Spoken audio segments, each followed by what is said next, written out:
Halo teman-teman semuanya, selamat datang kembali di kanal YouTube Manuskrip Papua.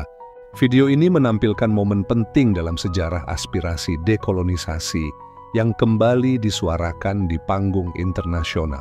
Pada tanggal 7 Oktober 2025, Komite ke-4 Perserikatan Bangsa-Bangsa menggelar Rapat Pleno ke-3 dalam rangka sidang Majelis Umum PBB ke-80. Dalam forum ini, John Anari dari Papua Barat menyampaikan pernyataan tegas mengenai what he referred to as the ongoing failure of decolonization di Kaledonia Baru dan Papua Barat, isu yang selama puluhan tahun masih menyisakan tanda tanya besar terhadap komitmen PBB dalam menegakkan prinsip self-determination. Pernyataan tersebut memantik tanggapan keras dari perwakilan Indonesia dan memunculkan perdebatan tajam mengenai isu sovereignty, historical legitimacy, dan hak-hak masyarakat adat. Di tengah perbedaan pandangan tersebut, dukungan juga datang dari negara-negara Melanesia, Melanesian Spearhead Group atau MSG, yang menyerukan pentingnya international engagement dan penyelesaian damai di kawasan Pasifik. Inilah rekaman lengkap dari pernyataan, intervensi, dan dinamika yang terjadi di ruang sidang PBB. Dengarkan dan nilai sendiri, because unrecorded voices are the ones most easily forgotten. Jangan lupa tetap berpikir positif dan salam hangat dari channel YouTube Manuskrip Papua. Manuskrip Papua. Declaro abierta la tercera sesión de la Comisión Política Especial y de Descolonización, Cuarta Comisión.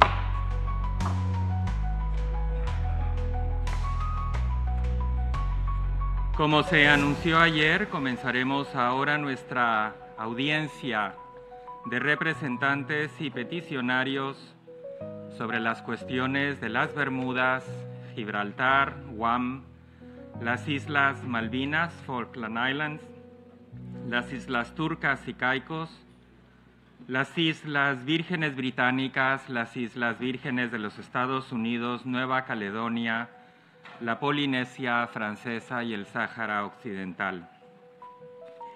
Estas audiencias se celebran en relación con el tema 58 del programa titulado Aplicación de la Declaración sobre la concesión de la independencia a los países y pueblos coloniales. Recuerdo a todos los oradores la necesidad de mantener el decoro en sus intervenciones y de no apartarse del tema y del territorio que se examina. En este sentido, recuerdo a los peticionarios que observen las normas y decisiones de la Comisión al asistir a sus sesiones, teniendo presente que se les concede la palabra para que suministren información a la Comisión únicamente mediante sus declaraciones. Así pues, no deberán exhibir en la sala ni banderas ni pancartas. Por favor, tengan en cuenta los límites de tiempo de 7 minutos para las declaraciones de los representantes de territorios no autónomos y de 3 minutos para las declaraciones de peticionarios. Para ayudar a las oradoras y oradores a administrar el tiempo, la luz roja de su micrófono parpadeará cuando falte 1 minuto para que se agote el tiempo asignado a su intervención. Después, el micrófono se apagará automáticamente. Pido a quienes hagan uso de la palabra que formulen sus declaraciones a un ritmo razonable para que los servicios de interpretación puedan prestarse debidamente. Solicito a las oradoras y oradores a que presenten sus declaraciones por anticipado a estatements@un.org a fin de ayudar a los intérpretes. Quisiera recordar también a los Estados miembros el límite de 3 minutos para las preguntas complementarias o las observaciones sobre las declaraciones de los oradores. Tengan en cuenta también que solo los medios de comunicación acreditados, acompañados de un representante del Departamento de Comunicación Global, podrán firmar las declaraciones de los peticionarios. A este respecto, recuerdo que las sesiones de la Cuarta Comisión se transmiten por webcast. Comenzaremos con la cuestión de las Bermudas. La fiscal general y ministra de Justicia de las Bermudas, excelentísima señora Kim Wilkerson, está presente en la sala y desea formular una declaración esta tarde. Siguiendo el procedimiento vigente en la comisión, sugiero que la comisión invite a la fiscal general y ministra de Justicia de las Bermudas a tomar asiento en la mesa de la comisión y formular una declaración. Así queda acordado. Tiene ahora la palabra la fiscal general y ministra de Justicia de las Bermudas, excelentísima señora Kim Wilkerson.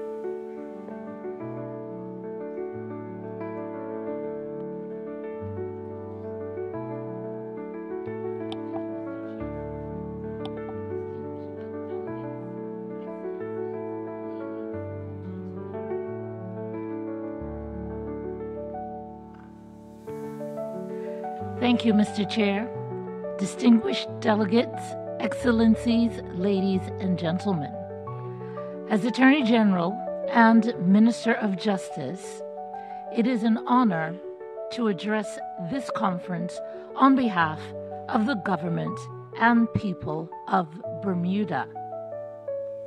We are grateful for the work of the Fourth Committee on Decolonization and for the opportunity to share Bermuda's experience as a British overseas territory with a long record of democratic practice and self-governance. Bermuda is a small but mighty island territory of just over 64,000 residents. Yet, we have built a highly developed economy and stable institutions.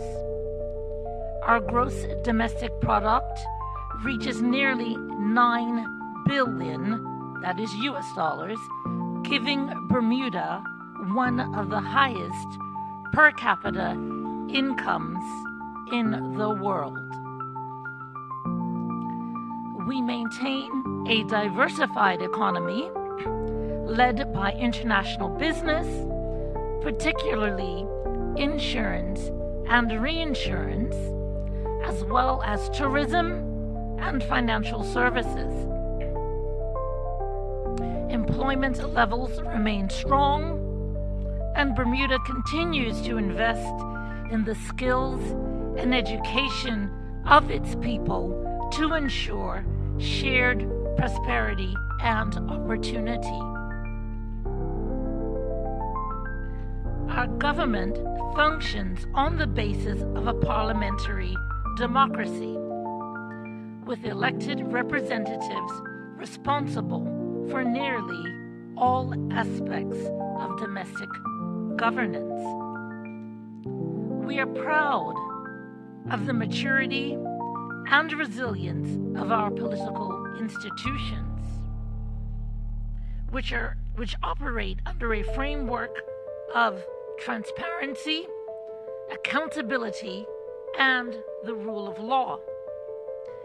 Successive governments have demonstrated the capacity to legislate and administer effectively on behalf of the people of Bermuda.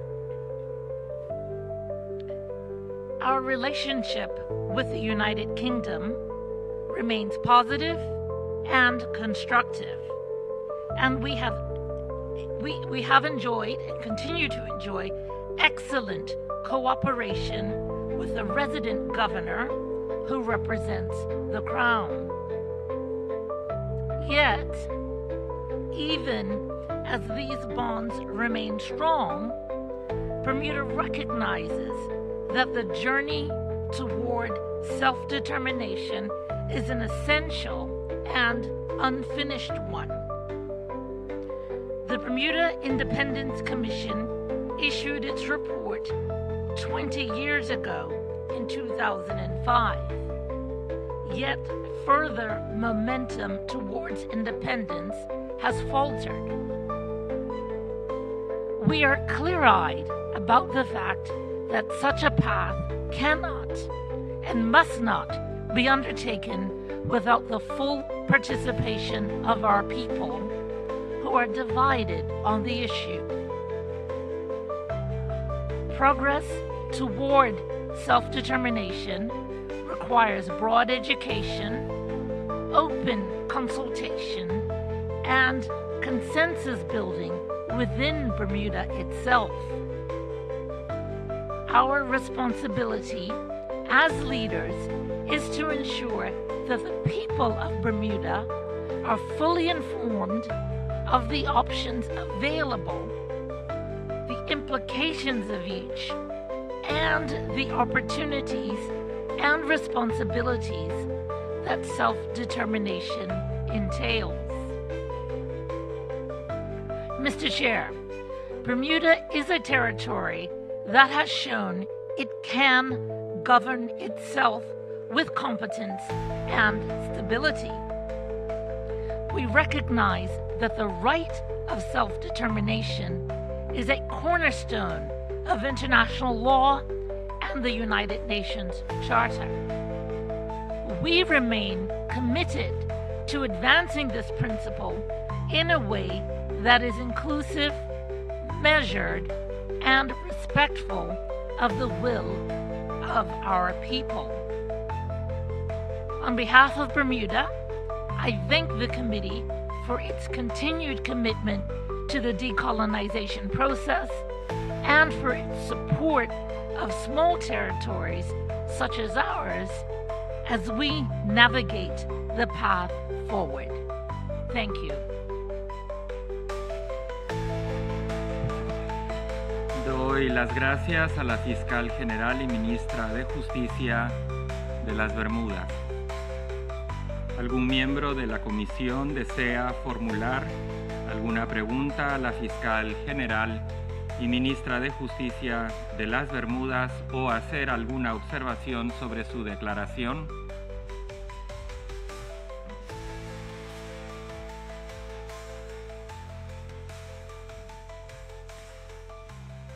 No siendo el caso, pasaremos ahora a la cuestión de las Islas Vírgenes Británicas. El primer ministro de las Islas Vírgenes Británicas, excelentísimo señor Natalio D. Whitley, desea formular una declaración esta tarde. Siguiendo el procedimiento vigente en la comisión, sugiero que la comisión invite al primer ministro a formular una declaración. Así queda acordado. Doy ahora la palabra al primer ministro de las Islas Vírgenes Británicas, excelentísimo señor Natalio D. Whitley.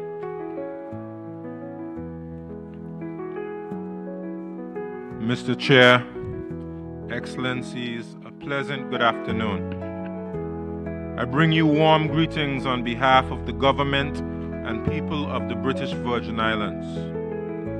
Excellencies, as this is the first opportunity a BVI government representative has had to officially address the United Nations since the 80th anniversary of its founding was kicked off, I would like to congratulate UN Secretary General, His Excellency Antonio Gutierrez, President of the General Assembly, Her Excellency Annalena Baerbock, representatives of UN member states, and the UN specialized agencies on this milestone anniversary.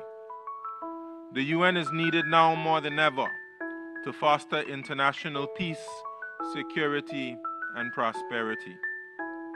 I'm very pleased that at 80, the UN's relationship with the BVI is strong and continues to support our sustainable development, climate resilience, and self-determination. This includes a roadmap to improve our access to development finance based on the BVI's high vulnerability to the negative impacts of climate change as a small island developing state.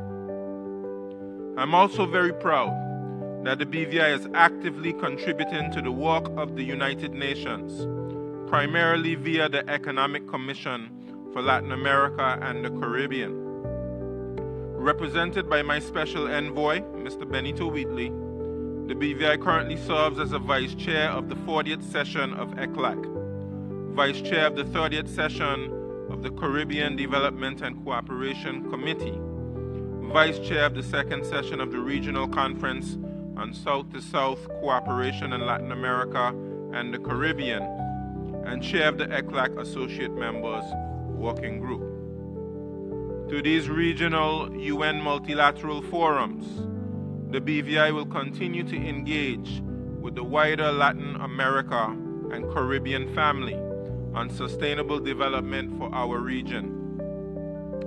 Mr. Chair, I would like to turn to the progress of decolonization of the BVI.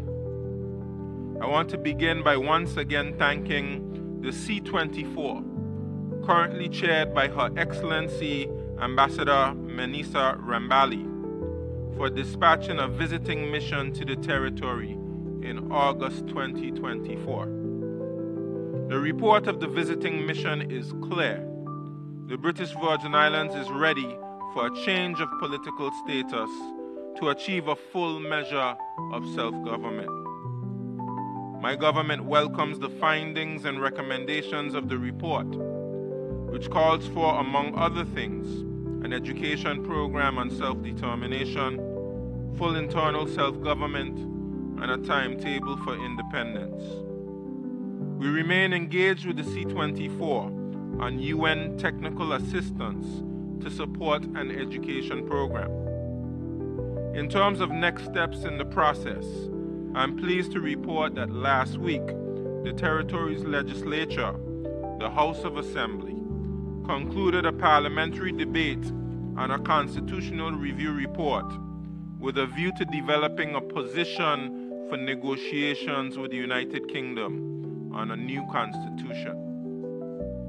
The primary constitutional advancement my government is seeking is full internal self-government, as recommended by the C24 visiting mission. This would require the UK devolving to the elected arm of government constitutional responsibilities currently held by the UK-appointed governor, including internal security, the public service, administration of the courts, and external affairs. It would also include the Premier chairing cabinet as the head of government, as well as a fixed future date for a referendum on change of political status. We would very much welcome the UK's full support for these next steps in our self-determination process, congruent with the obligation of the administering powers to the non-self-governing territories under Article 73B of the UN Charter to, and I quote, develop self-government, to take due account of the political aspirations of the people, and to assist them in the progressive development of their free political institutions, according to their particular circumstances of each territory and its peoples, and their varying stages of advancement. Close quotes. Excellencies, in terms of UK-BVI relations, I was recently notified by UK Minister for the Overseas Territories, Mr. Stephen Doughty MP, that the UK Foreign Secretary, the Right Honourable Yvette Cooper, has accepted his recommendation to lift the UK Order in Council being held in reserve that can suspend our Constitution. I welcome the recommendation of Minister Doughty and the decision by the Foreign Secretary. This is a positive development. Rescinding the order will take a few months' time, given the necessary procedural steps that must be taken by the Privy Council. I would like to sincerely thank CARICOM, the OECS, the C24, the Caribbean OTs Caucus, the government of the United States Virgin Islands, and other partners for their staunch international support over the past 3 years that was instrumental in the BVI maintaining democratic governance. Special appreciation goes to Antigua and Barbuda and St. Lucia for their unwavering support. I also thank my ministers, the House of Assembly, the Governor and his team, the Public Service, and my internal team for all their hard work on governance reform. Finally, Excellencies, my administration and the UK government continue to have constructive engagement on access to registers of beneficial ownership to appropriately balance corporate transparency on one hand and respect for human rights on the other in terms of personal security, the right to privacy, the right to data protection, and constitutional safeguards to protect the civil rights of individuals. Mr. Chair, Excellencies, thank you once again.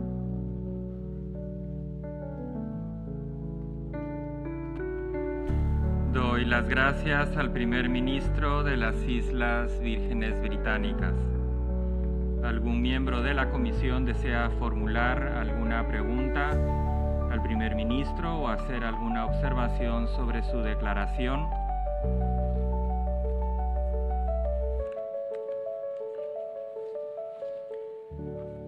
No siendo ese el caso, continuamos sobre la base de las decisiones adoptadas en nuestra segunda sesión. Escucharemos ahora a los peticionarios que deseen formular declaraciones sobre la cuestión de las Islas Vírgenes Británicas. El primer peticionario en la lista es el señor Sergio Finies, a quien invito a tomar asiento en la mesa de los peticionarios y hacer uso de la palabra. Señor, tiene usted 3 minutos. Chair, distinguished delegates, I speak on behalf of the Bonaire Human Rights Organization to address the situation of the British Virgin Islands from a human rights perspective. The draft resolution adopted by the C24 in June reaffirms a fundamental principle of the international law and the United Nations Charter. There is no alternative to the principle of self-determination in the decolonisation process of the BVI. This principle is not merely political, it's a binding human right enshrined in instruments such as the International Covenant on Civil and Political Rights, the International Covenant on Economic, Social and Cultural Rights, the International Convention on the Elimination of All Forms of Racial Discrimination, and the United Nations Declaration on the Rights of Indigenous People. All peoples have the right to freely determine their political status and pursue their economic, social, and cultural development. Chair, let us remember that the UN was founded in 1945 on a fundamental promise to decolonize the world and guarantee freedom and equality for all, regardless of size, geography, or financial position. Yet today, the Caribbean still suffer the legacy of colonialism compounded by centuries of transatlantic slavery and indigenous genocide. Many of these peoples, including those of the BVI and us, remain colonies and continue to experience subordination and deprivation. For those who grew up in post-colonial contexts, it's almost impossible to fully grasp the daily realities, deeper struggles, and aspirations of peoples still living under colonial rule. It is the duty as free and decolonized peoples and nations here in this chamber, in this room, to elevate these voices and support their right to self-determination. The draft resolution rightly emphasizes that the BVI people require flexible and innovative approaches to self-determination without prejudice to population size, geography, or resources. Yet, we are concerned that administering power has placed on hold an order or council that could partially suspend the Constitution unilaterally, an act that contradicts self-determination and human rights law. in 2024 visiting mission confirmed that the BVI is ready to take steps towards self-government, and the territorial government has completed the agreed reforms. The Caribbean holds the largest concentration of non-decolonized territories, and the last decolonization in this region was engaged and even 4 decades ago. This is a historic moment to break the impasse and finally fulfill the UN mandate. We call upon the Komite to the full decolonization of the BVI, urge the administrative power to act in good faith, and request the UN system to continue monitoring and facilitate the BVI people's right to self-determination. Self-determination is not a privilege, it's a human right that must be realized now for the people.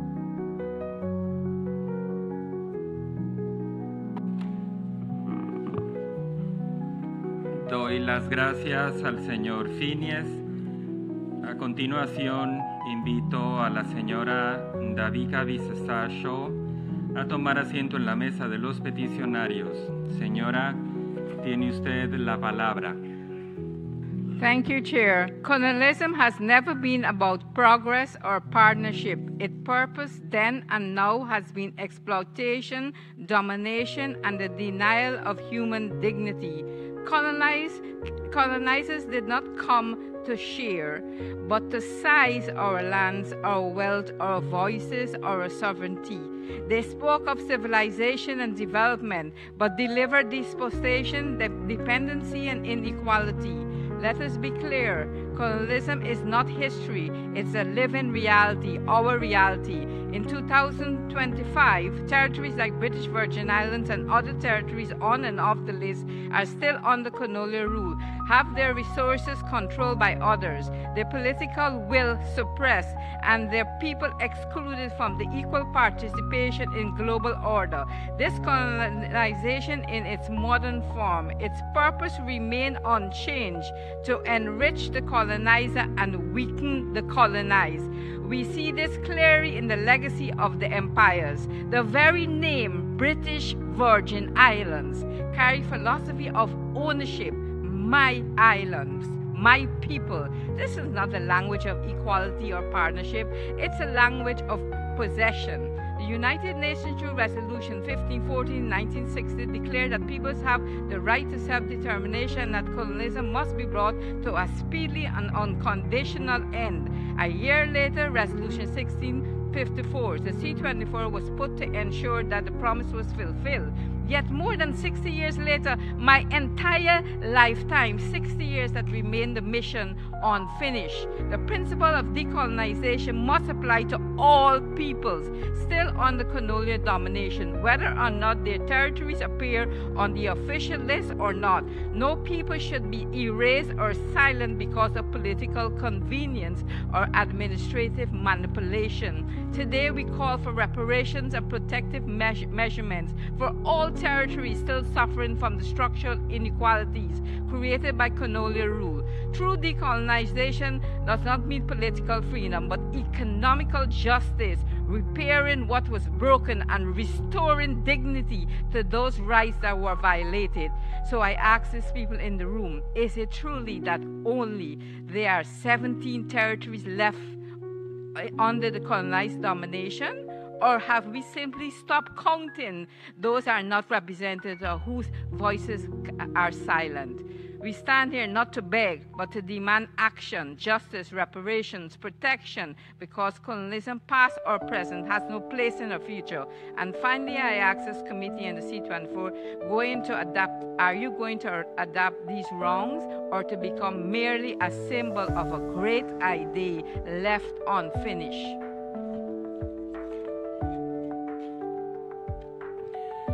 Doy las gracias a la señora Visesasho. A continuación, invito al señor Eliezer Benito Whitley a tomar asiento en la mesa de los peticionarios. Señor, tiene usted la palabra. Thank you, Mr. Chair. Excellencies, I would like to congratulate the United Nations on its 80th anniversary. The UN still holds the promise of decolonization for those territories yet to achieve a full measure of self-government. The C24 visiting mission to the British Virgin Islands is an example of what can be done when UN member states marshal the political will to support the self-determination of a territory. But a visiting mission is not an end in itself. It is just the beginning of a preparatory process for change of political status. The C-24 Visiting Mission Report to the BVI provides a useful roadmap for the self-determination of the territory. Among other things, it recommends a UN-supported education program, full internal self-government, and a timetable for independence. The education program is a critical step in the self-determination process.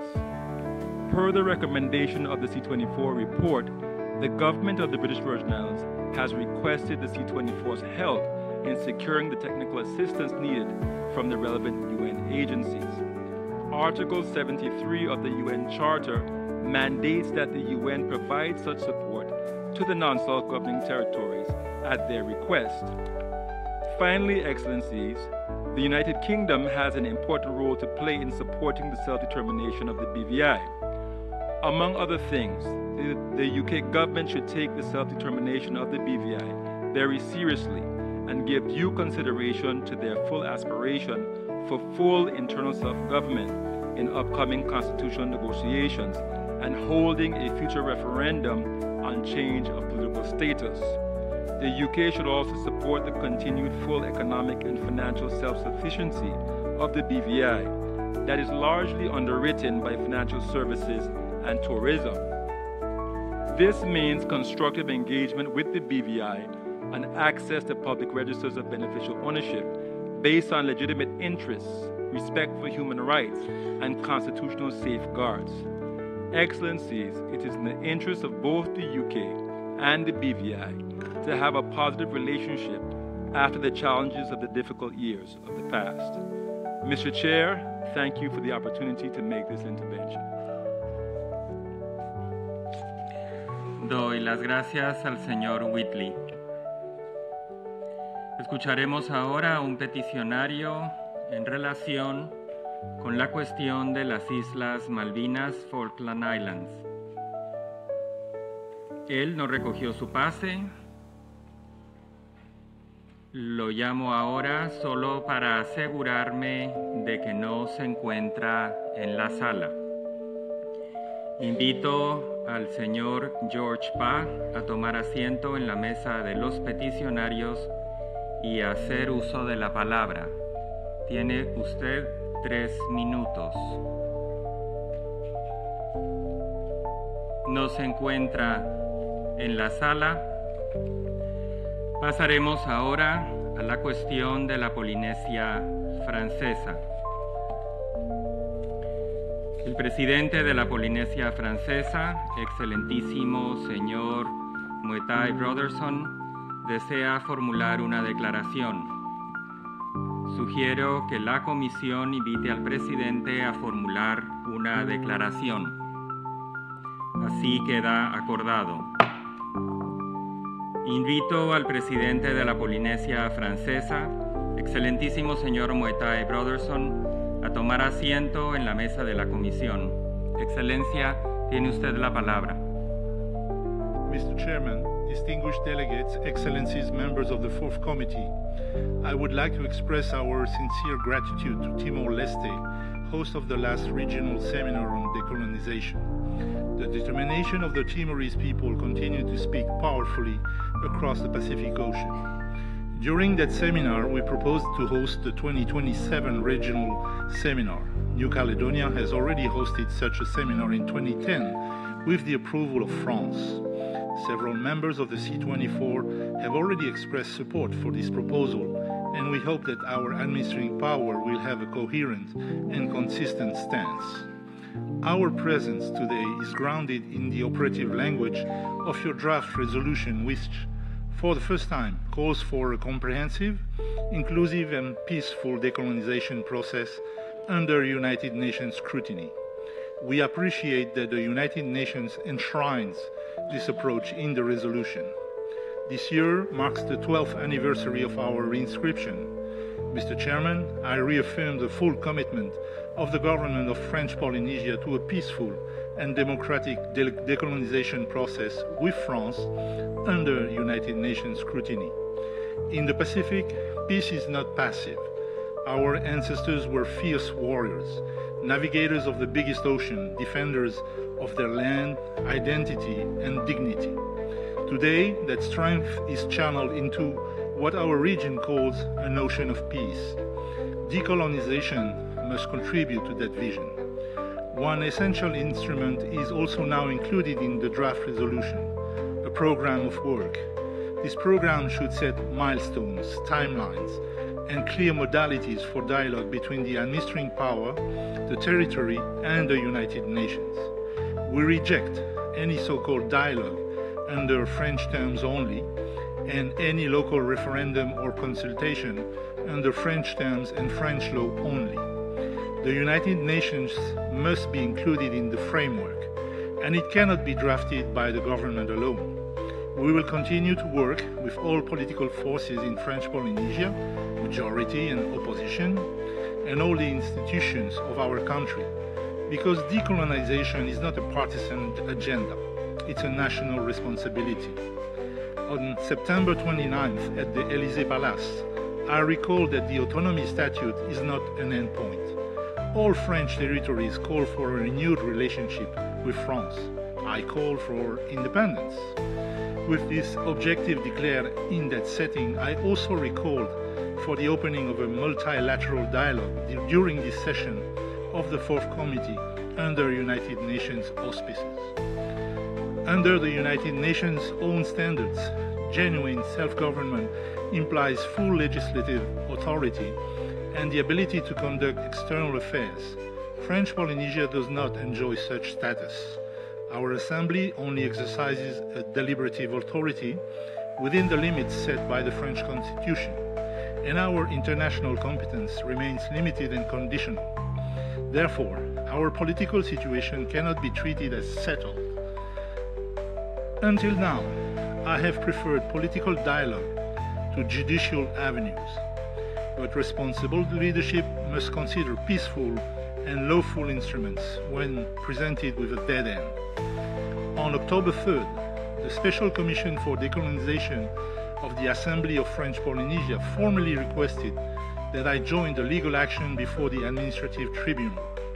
I do not wish to take that route. Yet, if no step is taken by the administering power, the people of Maui cannot be left without recourse.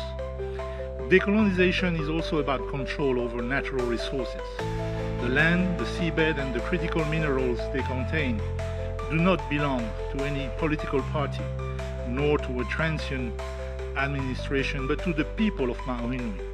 My government has taken a firm stand against the exploitation of rare earths and deep-sea mining, and has instead established the world's largest marine protected areas, legally banning deep-sea mining.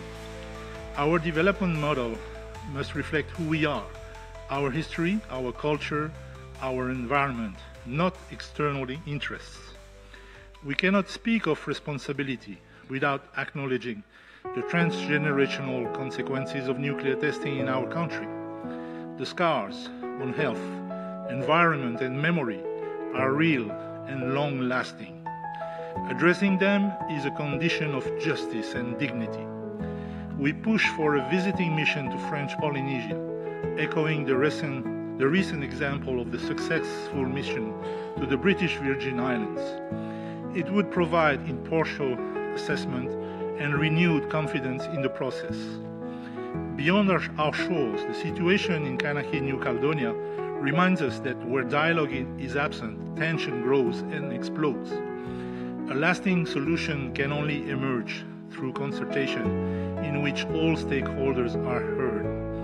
No one should underestimate the determination of those who seek sovereignty when faced with political dead ends. We stand in solidarity with New Caledonia and insist on dialogue as the only path forward. Mr. Chairman, the people of French Polynesia remain unwavering in their commitment to a peaceful, democratic path to self-determination. But we cannot advance alone. We need the engagement of the administering power and the active support of the United Nations to turn principles into implementation. I extend our gratitude to this committee for its continued commitment. Together, with honesty, courage, and respect, we can craft a future that is just, peaceful, and true to the will of the people of Ma'ohinui. Thank you for your attention. Maururu Teorofoyerhei. Doy las gracias al presidente de la Polinesia Francesa. ¿Algún miembro de la comisión desea formular alguna pregunta al presidente o hacer alguna observación sobre su declaración? Doy ahora la palabra a la distinguida delegación de Francia. Le ruego que respete el límite de 3 minutos.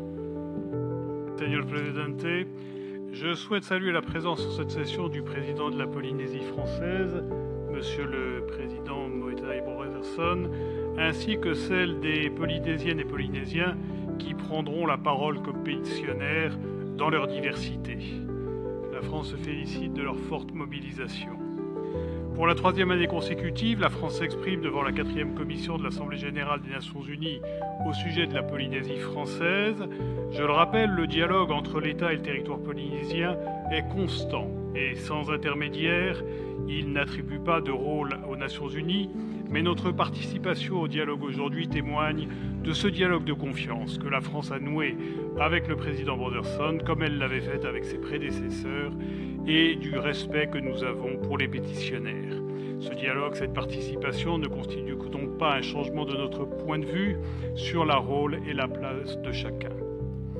La Polynésie française jouit d'une autonomie très forte au sein de la République française, fondée sur la Constitution. Ce régime d'autonomie spécifique est le fruit de ce rapport étroit et qui évolue entre les instances polynésiennes et le gouvernement français, fondé sur la confiance et le respect. En vertu de ce statut, la Polynésie française a compétence en toute matière.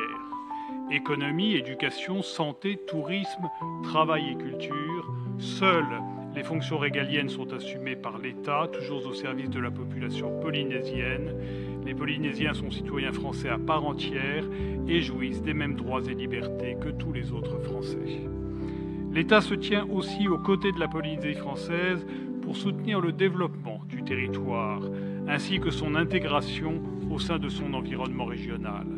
Rappelons à cet égard que les transferts financiers à la Polynésie représentent chaque année près de 2 milliards d'euros, soit 30% du PIB du territoire. La France continuera cette mobilisation pour soutenir la prospérité du territoire et accompagner les projets de développement durable aux côtés du gouvernement local face au changement climatique, face aux besoins de la modernité. La France soutient aussi la participation de la Polynésie française aux forums régionaux, notamment dans le cadre du Forum des îles du Pacifique, où le gouvernement polynésien a la possibilité d'exercer ses compétences propres. Monsieur le Président, le respect des aspirations des peuples polynésiens en matière de gouvernance est la priorité de la France. Elle poursuivra son dialogue de confiance avec tous les acteurs politiques concernés afin que les Polynésiens puissent exprimer leurs ambitions et prospérer dans le respect des traditions et de l'identité du territoire. Je vous remercie. Doy las gracias a la distinguida delegación de Francia. Escucharemos ahora a los peticionarios que deseen formular declaraciones en relación con la cuestión de la Polinesia francesa.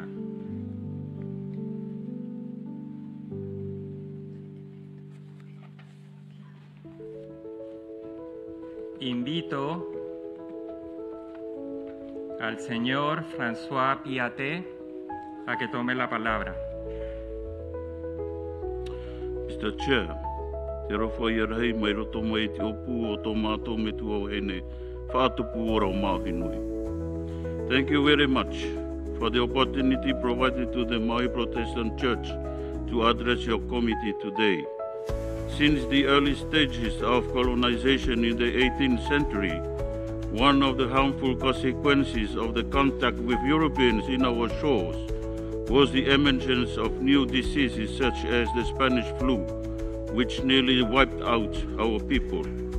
Nuclear tested operated by the state of France in our territory from 1966 to 1996 also caused the death of many Maori from various cancers.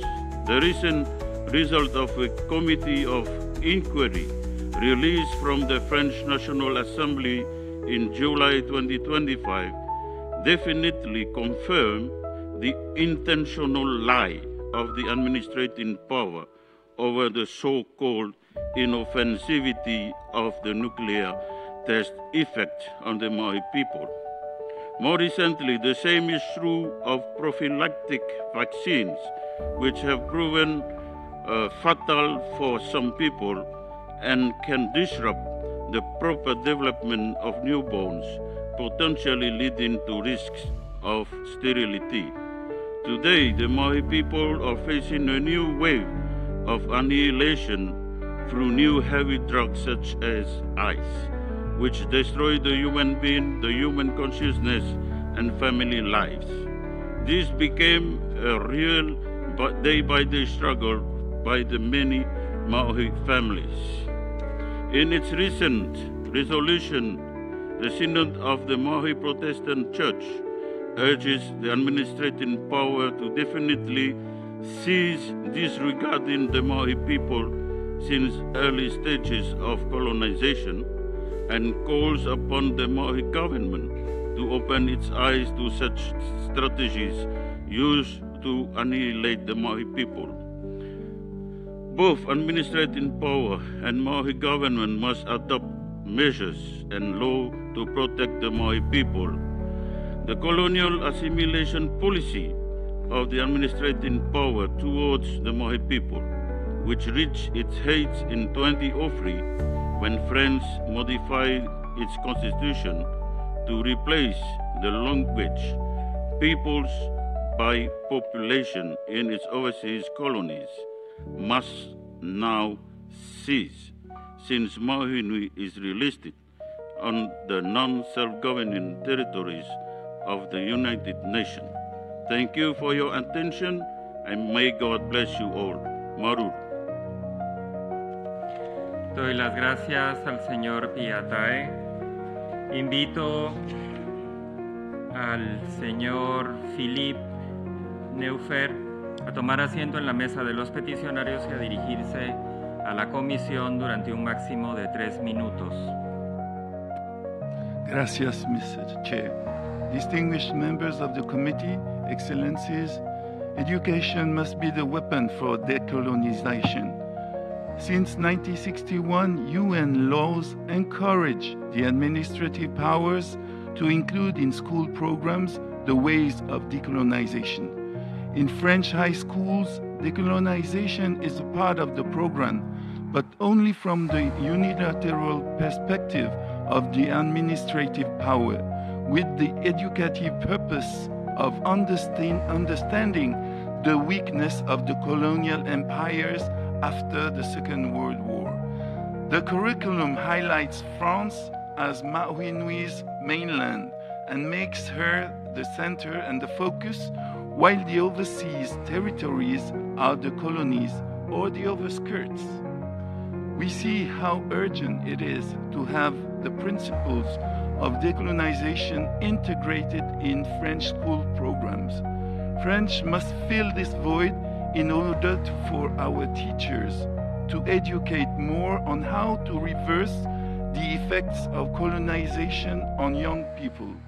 We must give them tools to break the curse of schooling failure, the mindset into which they cannot achieve a degree in school or have a better professional position.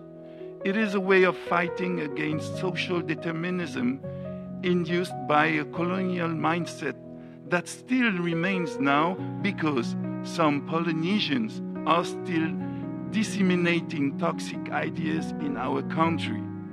And the first of those ideas is the French view that what is Tahitian is negative unless it is from a French perspective. They like the idea of the innocent and savage Tahitian free from civilization, because it is part of their common thinking, induced by famous writers such as Jean-Jacques Rousseau. But when it comes to recognizing Tahitian language, Te Reo Maori, as an official language in the Tahitian law, it is a no way, and a complaint filed in a state court in order to destroy the Tahitian law because the constitutional supremacy of French language on overseas languages. Our forefathers resisted in our Protestant schools by teaching Tahitian traditional songs and Tahitian language, and those acts of resistance should also be part of the program of decolonization in our schools. Turua Rapoto, one of our past teachers, claimed that he didn't want to be the Tahitian that the French want him to be. I am Maori, and this is the program of my life. This is the real self-determination. Thank you, gracias, Mr. Chair. Doy las gracias al señor Neufer. Invito a la señora Tiaremaoi Tairua a tomar asiento en la mesa de los peticionarios y a dirigirse a la comisión durante un máximo de 3 minutos.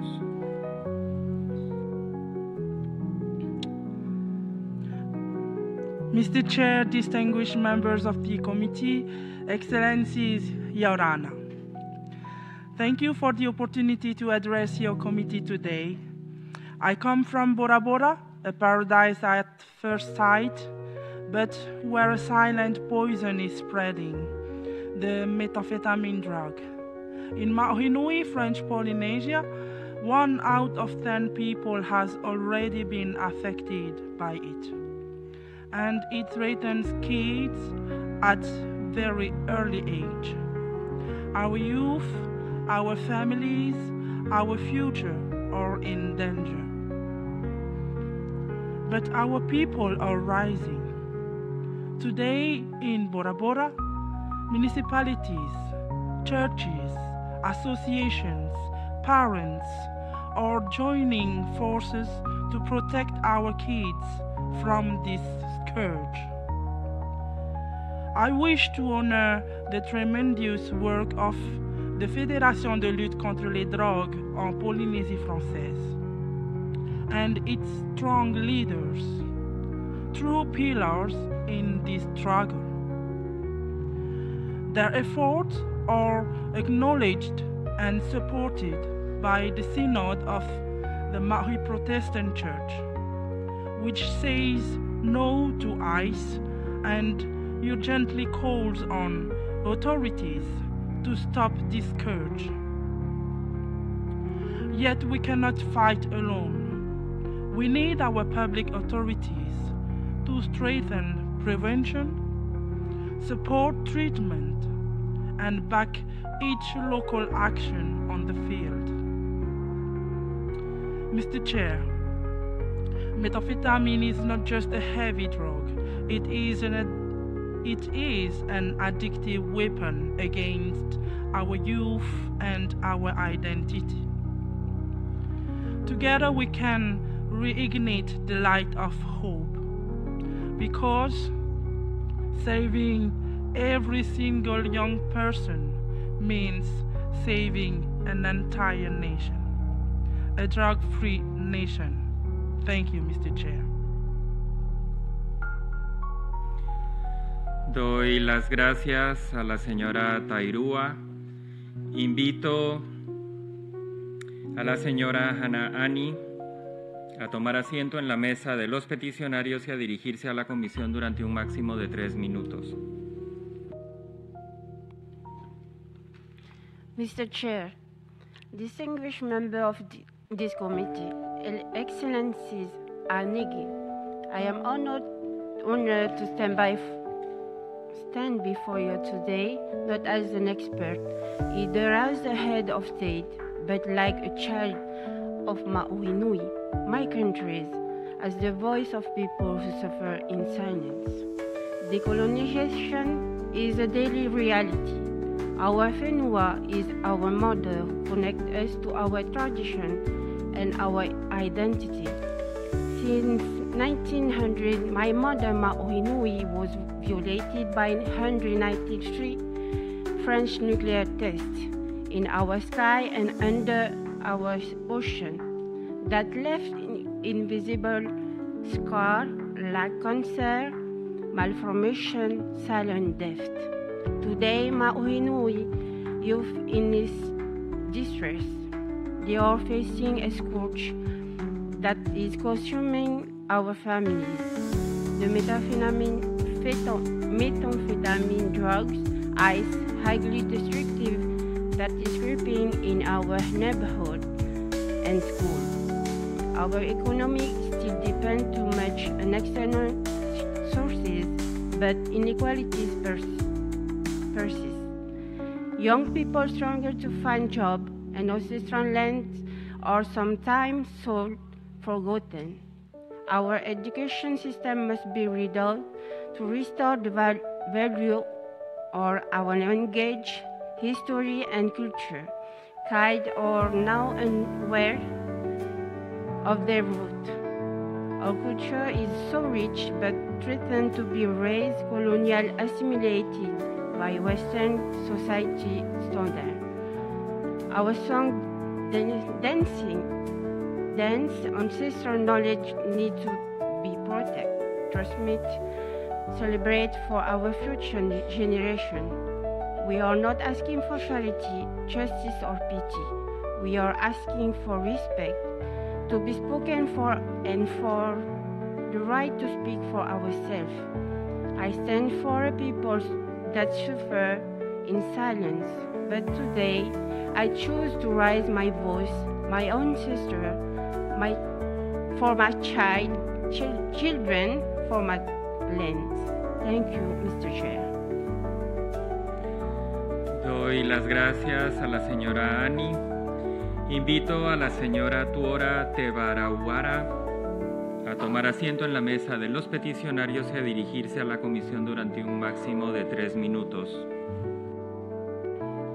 Mr. Chair, distinguished members of the committee, Excellencies, Your Honor, I'm honored to address your committee on behalf of the Maori people of my homeland renamed French Polynesia by France and still surviving a deadly colonial legacy. Since our lands and shore were colonized in the 18th century, France has taken control of Ma'ohinui and maintained its sovereignty over our people to this day. Our grandparents were beaten for speaking Reo Maori, the native language that God gave us. These acts have engraved in our people open hemorrhages that still bleed through generations. Today, most of our youth no longer speak their language and lose their identity. This deadly colonial legacy still kills through poverty, drugs addiction, alcohol, diseases in silence. And instead of healing our people, the administering power prioritizes military recruitment, sending our youth to fight wars abroad instead of supporting Maori knowledge and life. From 1966 to 1996, 193 nuclear bombs exploded in Ma'ohinui. Many civilians died and many still suffered. Yet in 2021, the French president came in Ma'ohinui and said, "I will not ask for forgiveness." These words reopened the pain of a peaceful people already wounded. It was nothing but a denial of our suffering and our humanity. However, we don't seek war or revenge, but healing, justice, and freedom. For God created man free, free to be resilient, free to rise again, free to love, free to live. With strength of our resilience, I humbly call upon all relevant decision makers in this committee, including our administering power and our local elected government, to take the following measures. First, recognizing our language, the Reo UNESCO Maui as the foundation of education and recognizing officially in national exam and as a mandatory criterion for local employment and public service, affirming the identity and dignity of the Maui people. Secondly, establish a clear and supervised process of decolonization through the constructive program of work adopted in June 2025 by the C4, ensuring full sovereignty for Maui Nui.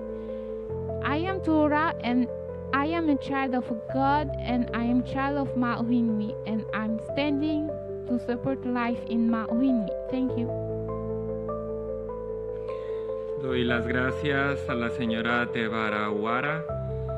Invito al señor Richard Tueyaba a tomar asiento en la mesa de los peticionarios y a dirigirse a la comisión durante un máximo de 3 minutos.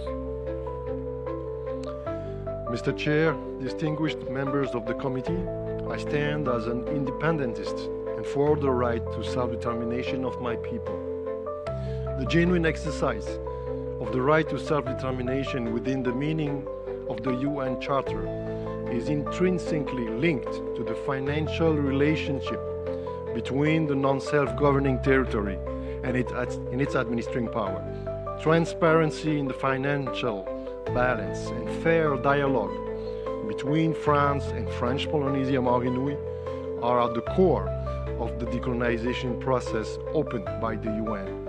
In this regard, each year France allocates significant financial transfers to Maui Nui to cover the costs of exercising its sovereign powers in the territory, with a marginal portion also earmarked to support the Polynesian economy and local municipalities.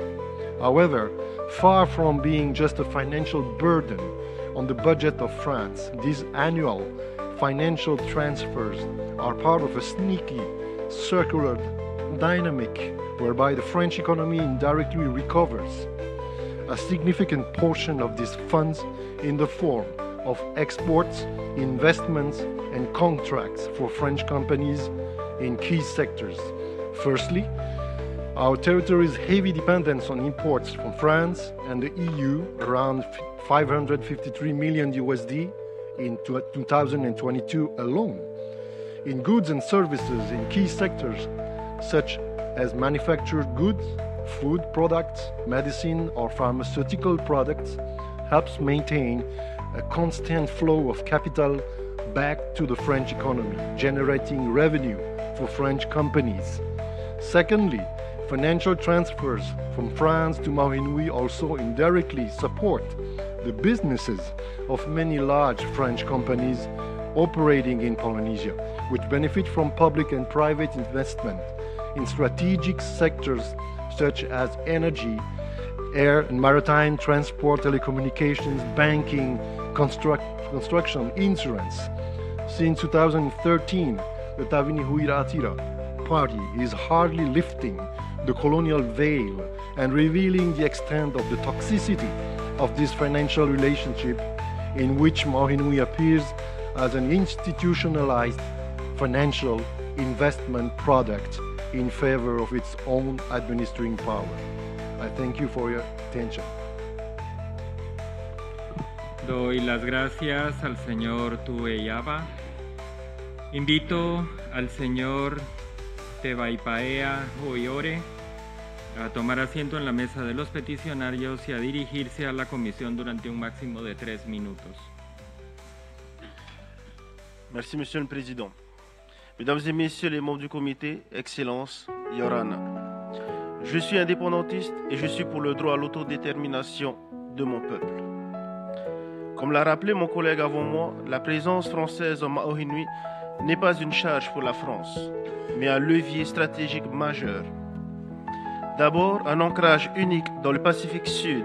Grâce à la Polynésie française, la France est présente dans une région au cœur des rivalités entre puissances et active dans des forums comme la Communauté du Pacifique et le Forum des îles du Pacifique.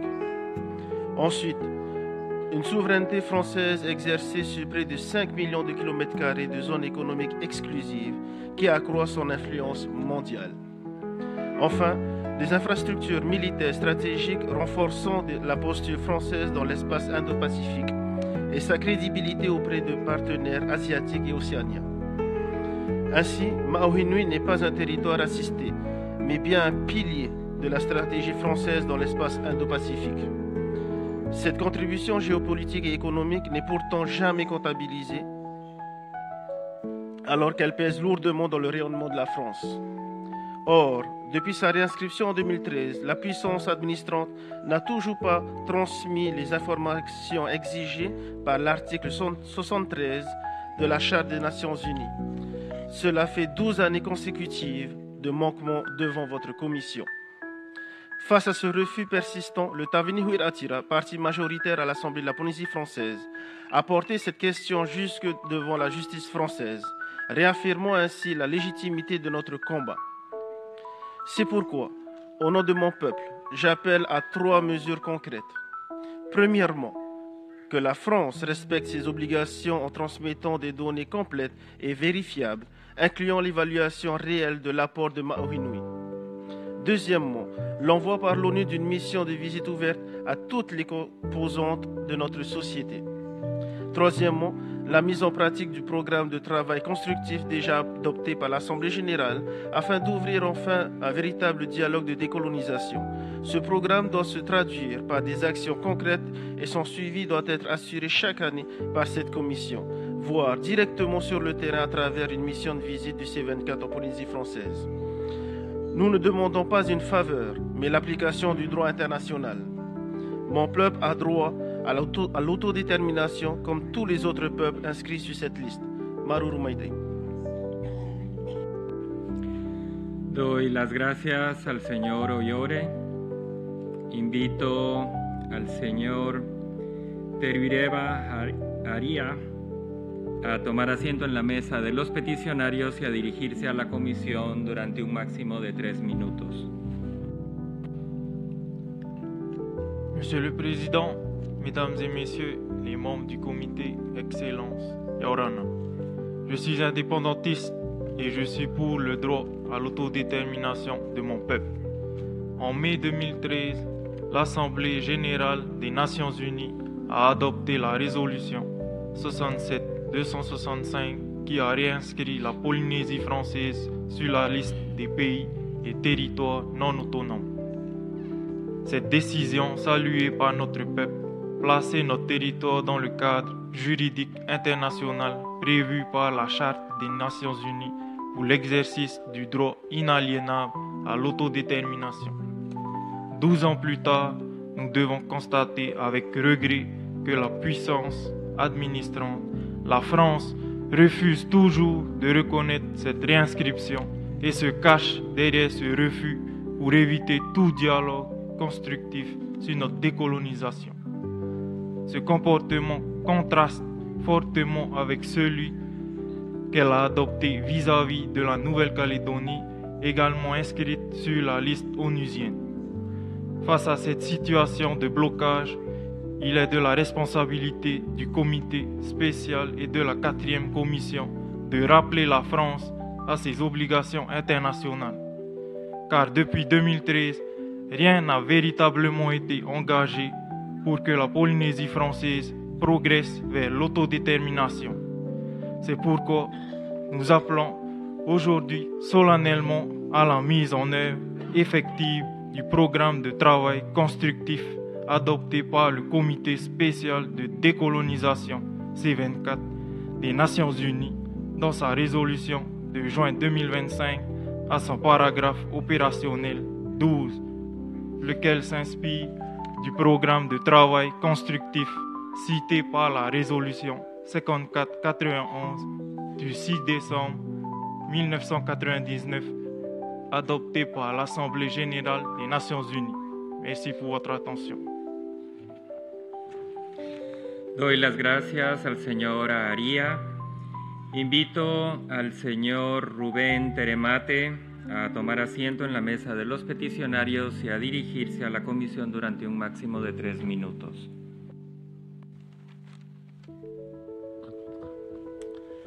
Monsieur le Président, distingués membres de la 4e commission, Yorana Pato Tatou, je suis indépendantiste et pour le droit à l'autodétermination de mon peuple. J'ai l'honneur d'exprimer aujourd'hui notre profonde gratitude au Comité spécial de la décolonisation des Nations Unies, tenu en juin 2025. En effet, nous saluons plus particulièrement la modification du paragraphe opérationnel 12 du projet de résolution relative à la Polynésie française Maoinui, qui ouvre enfin la porte à un programme de travail constructif en partenariat étroit avec le gouvernement et les institutions locales de Maoinui. Cette avancée décisive répond à une recommandation émise dès janvier 2024 par la Commission spéciale de la décolonisation de l'Assemblée de Maoinui. Ce programme de travail constructif est essentiel pour garantir une approche sereine, transparente et respectueuse du processus d'autodétermination de notre peuple. Il est toutefois important de rappeler les obstacles persistants auxquels nous avons dû faire face. Depuis 2017, les forces politiques locales favorables à la puissance administrante ont usé de diverses stratégies pour entraver la décolonisation de notre territoire. Premièrement, en niant la pertinence de la réinscription de Maoinui sur la liste des territoires non autonomes. Deuxièmement, en tentant vainement de retirer notre territoire de cette liste. Troisièmement, enfin, en appuyant la stratégie française en faveur d'une prétendue 4e option de décolonisation, laquelle n'a aucune base ni dans la résolution 1514, ni dans la 1541 de décembre 1960. Soyons clairs, deux voies existent. Premièrement, celle du processus de décolonisation onusien, issu de la résolution de 2013 avec mandat confié au C24 pour réunir les parties et conduire le dialogue jusqu'à son terme. C'est celle qui nous rassemble ici, ou celle des réformes institutionnelles unilatérales menées par la puissance administrante avec les forces locales selon les majorités du moment. Une voie étrangère aux Nations Unies qui ne saurait constituer une 4e option, mais bien une évolution coloniale dite par consentement. Ce paradoxe en dit long. Certaines forces politiques se réclament de l'autonomie, mais défendant en réalité le maintien sous tutelle coloniale, viennent jusqu'ici, aux Nations Unies, plaider la poursuite de cette relation coloniale. Nous appelons humblement votre commission à soutenir Maoinui sur la voie de l'autodétermination, dans le respect de la charte et avec la responsabilité partagée d'un avenir libre. Merci pour... Doy las gracias al señor Teremate. Invito a la señora Brigitte Poriac a tomar asiento en la mesa de los peticionarios y a dirigirse a la comisión durante un máximo de 3 minutos. Good afternoon.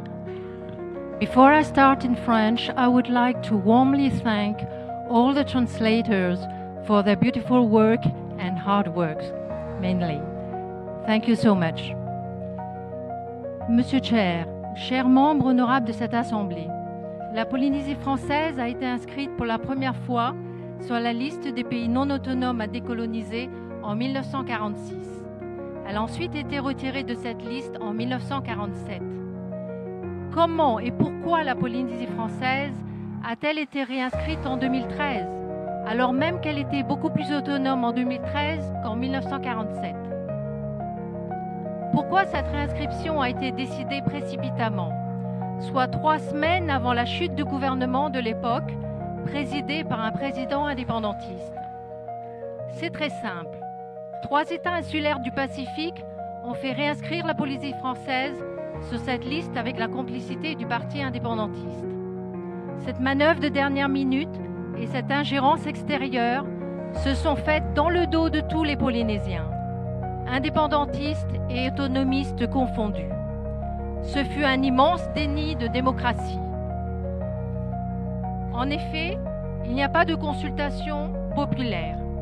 Il n'y a pas eu non plus de référendum d'initiative pour permettre à chaque citoyen de s'exprimer par un vote sur la question fondamentale suivante. Êtes-vous pour ou contre la réinscription de la Polynésie française sur la liste des pays non autonomes à décoloniser? N'était-ce pas là la démarche la plus démocratique? Évidemment que oui. À notre sens, le comité de décolonisation n'a pas été suffisamment éclairé sur le contexte global de la Polynésie française à ce moment-là. Depuis au moins 48 ans, et y compris en 2023, à chaque élection territoriale, les Polynésiens votent à la majorité absolue en faveur des partis autonomistes. À aucun moment, ils n'ont donné mandat aux partis indépendantistes de nous réinscrire sur la liste. Aussi, nous pensons pouvoir espérer à l'avenir un retour à l'impartialité de votre honorable instance et que la majorité des Polynésiens soit entendue. En conséquence, en tant que citoyens, nous sollicitons la désinscription de notre pays sur la liste que l'on nous a imposée. Pour tous les Polynésiens, les vrais enjeux sont économiques, sociaux et environnementaux. Et l'autonomie renforcée est le meilleur régime pour faire face à ces enjeux. La rupture institutionnelle avec la France ne fait clairement pas partie des priorités des Polynésiens, car ils savent que la régression économique et sociale serait dramatique. Nous sommes fiers d'être Polynésiens, Français et Européens dans une période où la force prime de plus en plus sur le droit, où la démocratie recule et où les menaces de guerre ou d'invasion s'intensifient. La France et l'Union européenne nous protègent fortement de toute menace ou ingérence extérieure, comme Bakou par exemple. J'appelle de tous mes vœux à la création d'un comité. Doy las gracias a la señora Pogiak. Invito a la señora Muei Teremate a tomar asiento en la mesa de los peticionarios y a dirigirse a la comisión durante un máximo de 3 minutos. Monsieur le Président, Mesdames et Messieurs les membres du comité, Excellence Yorana. Je suis indépendantiste et je suis pour le droit à l'autodétermination de mon peuple. Nous savons que l'Organisation des Nations Unies fait face à de nombreux défis budgétaires, mais il est paradoxal que depuis tant d'années, aucune disposition spécifique n'ait été prévue dans le budget ordinaire pour financer les activités de décolonisation et l'assistance électorale correspondante. Cette carence budgétaire explique en grande partie l'inaction sur le terrain. Pourtant, l'Assemblée générale a régulièrement rappelé que la décolonisation est une mission fondamentale de l'ONU. Elle a même demandé à plusieurs reprises que soient adoptées des mesures novatrices pour financer ce travail inachevé. Or, la situation est claire. Sans moyens, il n'y a pas d'action. Pas de mission de visite en Maohinui. Pas de programme d'éducation civique pluraliste. Pas de préparation technique pour l'organisation d'un futur référendum d'autodétermination. C'est pourquoi nous appelons solennellement le comité spécial à travailler de concert avec la 5e commission afin que le budget consacré à la décolonisation soit enfin aligné sur les résolutions de l'Assemblée générale.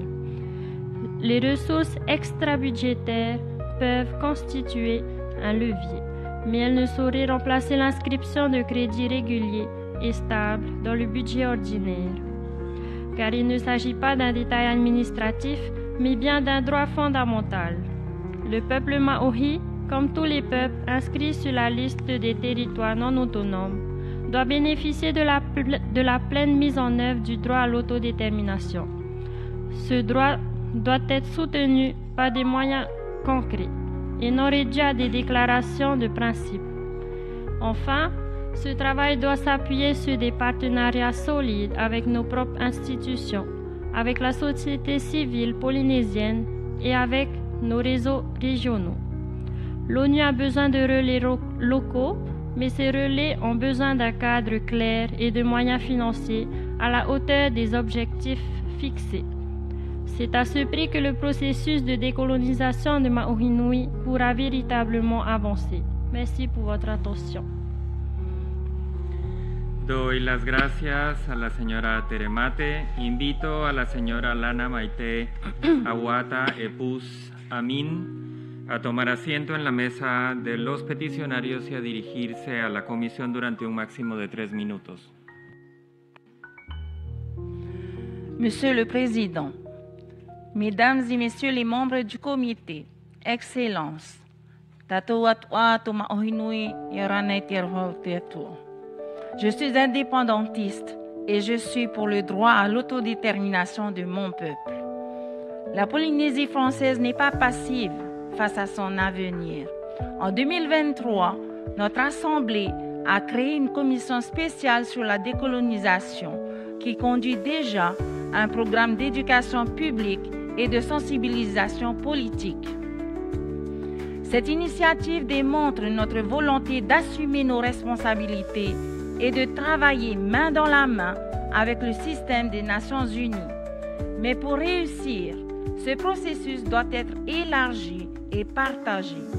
Nos ONG, nos universités, nos associations de jeunes jouent un rôle central pour diffuser l'information, organiser des débats et former une nouvelle génération consciente de ses droits. Au niveau régional, les institutions sont également des leviers indispensables. Le Forum des îles du Pacifique, le groupe des dirigeants polynésiens et désormais la nouvelle Assemblée interparlementaire du Pacifique, créée à Fidji en août 2025, constituent des espaces où la voix de Maohinui peut être portée, entendue et soutenue. Ces réseaux permettent de mutualiser les expériences, d'apprendre des autres peuples de la région et de renforcer nos alliances politiques. L'ONU elle-même, à travers les décennies internationales pour l'élimination du colonialisme, a encouragé à multiplier ce type de partenariat. Aujourd'hui, il est temps de les mettre au service de l'action. Nous demandons donc que le comité spécial reconnaisse et valorise le rôle de nos institutions locales et régionales, en les intégrant pleinement dans la préparation d'une mission de visite, dans le suivi des obligations de la puissance administrante et dans la mise en œuvre d'un futur programme d'éducation civique. Car au cœur de ce processus se trouve un principe simple mais essentiel, le droit inaliénable de notre peuple à l'autodétermination. Et ce droit ne peut se réaliser sans la mobilisation conjointe de nos institutions, de nos partenaires régionaux et du système des Nations Unies. Maururi. Doy las gracias a la señora Maite Aguata. Invito al señor William Banicet a tomar asiento en la mesa de los peticionarios y a dirigirse a la comisión durante un máximo de 3 minutos. Monsieur Chair, Excellences, l'autonomie polynésienne est de plus en plus considérée comme une référence au sein de la République française. Preuve que c'est un projet réaliste pour l'avenir, car nous sommes lucides face à notre dépendance financière, économique et commerciale, et sur les immenses efforts que nous devons faire pour réduire cette dépendance. Toute rupture institutionnelle réduirait à néant tous ces efforts. Nous ne voulons pas de nouvelles compétences, notamment des compétences dites régaliennes. L'État français s'en occupe très bien. Nous pouvons ainsi concentrer nos ressources financières propres sur le développement durable de notre pays, véritable défi existentiel qui nécessite des capacités d'investissement largement supérieures à nos capacités propres. L'État central a la mission d'accompagner la Polynésie française dans son développement, dans le cadre d'un dialogue permanent et d'un partenariat mutuellement profitable. Cela se traduit concrètement par le financement massif par l'État de nos compétences, car nous n'arrivons pas encore à les financer en totalité par nos ressources propres. Les transferts publics annuels de l'État pour nos compétences et les compétences dites régaliennes en Polynésie française représentent 30% du produit intérieur brut polynésien, ce qui est considérable. Tout arrêt brutal de ces transferts déclenchait un cataclysme économique et social et une régression massive de notre niveau de vie. Nous défendons aussi le principe de préservation de l'intégrité territoriale de la France qui vise à garantir l'unité et la souveraineté nationale. La France est une république indivisible. En ce sens, nous refusons toute ingérence extérieure, quelle qu'elle soit. Les politiques étrangères françaises et européennes défendent très bien les intérêts de la Polynésie française dans la région Pacifique. Ces puissances reconnues que sont la France et l'Union européenne nous encouragent à renforcer notre intégration régionale dans le Pacifique et financent de nombreux programmes de coopération bilatéraux ou multilatéraux dans ce sens.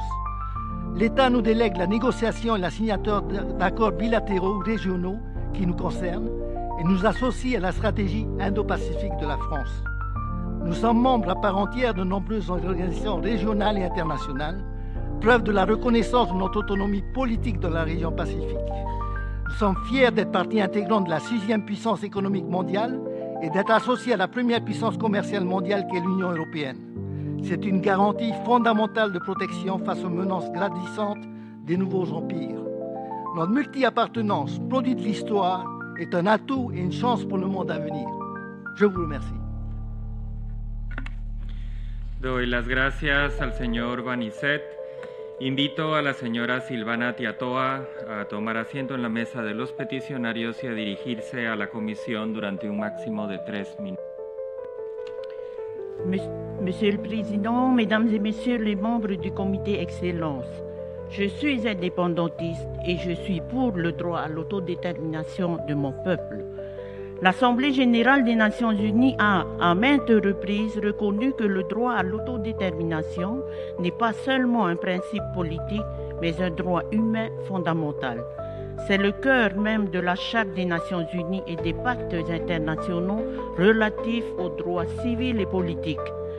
Depuis la réinscription de la Polynésie française en 2013, les résolutions 68-95 et 69-105 ont réaffirmé que le processus de décolonisation ne pouvait avoir d'alternative. Il doit déboucher sur l'exercice effectif de ce droit. Pourtant, jusqu'à présent, les résolutions spécifiques à la Polynésie française n'intègrent pas suffisamment cette dimension des droits de l'homme. Il est donc indispensable que le comité spécial, la 4e commission et le Conseil des droits de l'homme travaillent ensemble pour que la résolution annuelle reflète pleinement cette réalité. Car la décolonisation n'est pas une faveur accordée par la puissance administrante, mais une obligation internationale directement liée au respect des droits humains les plus fondamentaux. C'est pourquoi il est urgent de renforcer les liens entre les mécanismes de décolonisation de New York et ceux des droits de l'homme à Genève. Le Conseil des droits de l'homme a déjà montré la voie. En 2021, sa résolution 48.7 a reconnu les effets négatifs de l'héritage du colonialisme sur la jouissance des droits humains. Plus récemment, en octobre 2024, la résolution 57-32 a insisté sur la nécessité pour les États de remplir leurs obligations en matière de droits de l'homme, y compris en promouvant le processus de décolonisation. Ces textes rappellent une évidence. Le colonialisme sous toutes ses formes est incompatible avec la Charte des Nations unies et la Déclaration universelle des droits de l'homme. Or, nous constatons un décalage préoccupant. D'un côté, à Genève, les organes des droits de l'homme affirment la nécessité d'éradiquer le colonialisme. De l'autre, à New York, le comité spécial peine à obtenir de véritables avancées concrètes pour les territoires concernés. Ce fossé institutionnel affaiblit la crédibilité du système onusien et retarde la réalisation des droits de nos peuples. Il doit être comblé. Et cette nécessité de cohérence est d'autant plus criante que notre peuple subit encore aujourd'hui les conséquences dramatiques d'un héritage colonial particulier, celui des 193 essais nucléaires menés par la France en Polynésie française. Merci pour votre attention.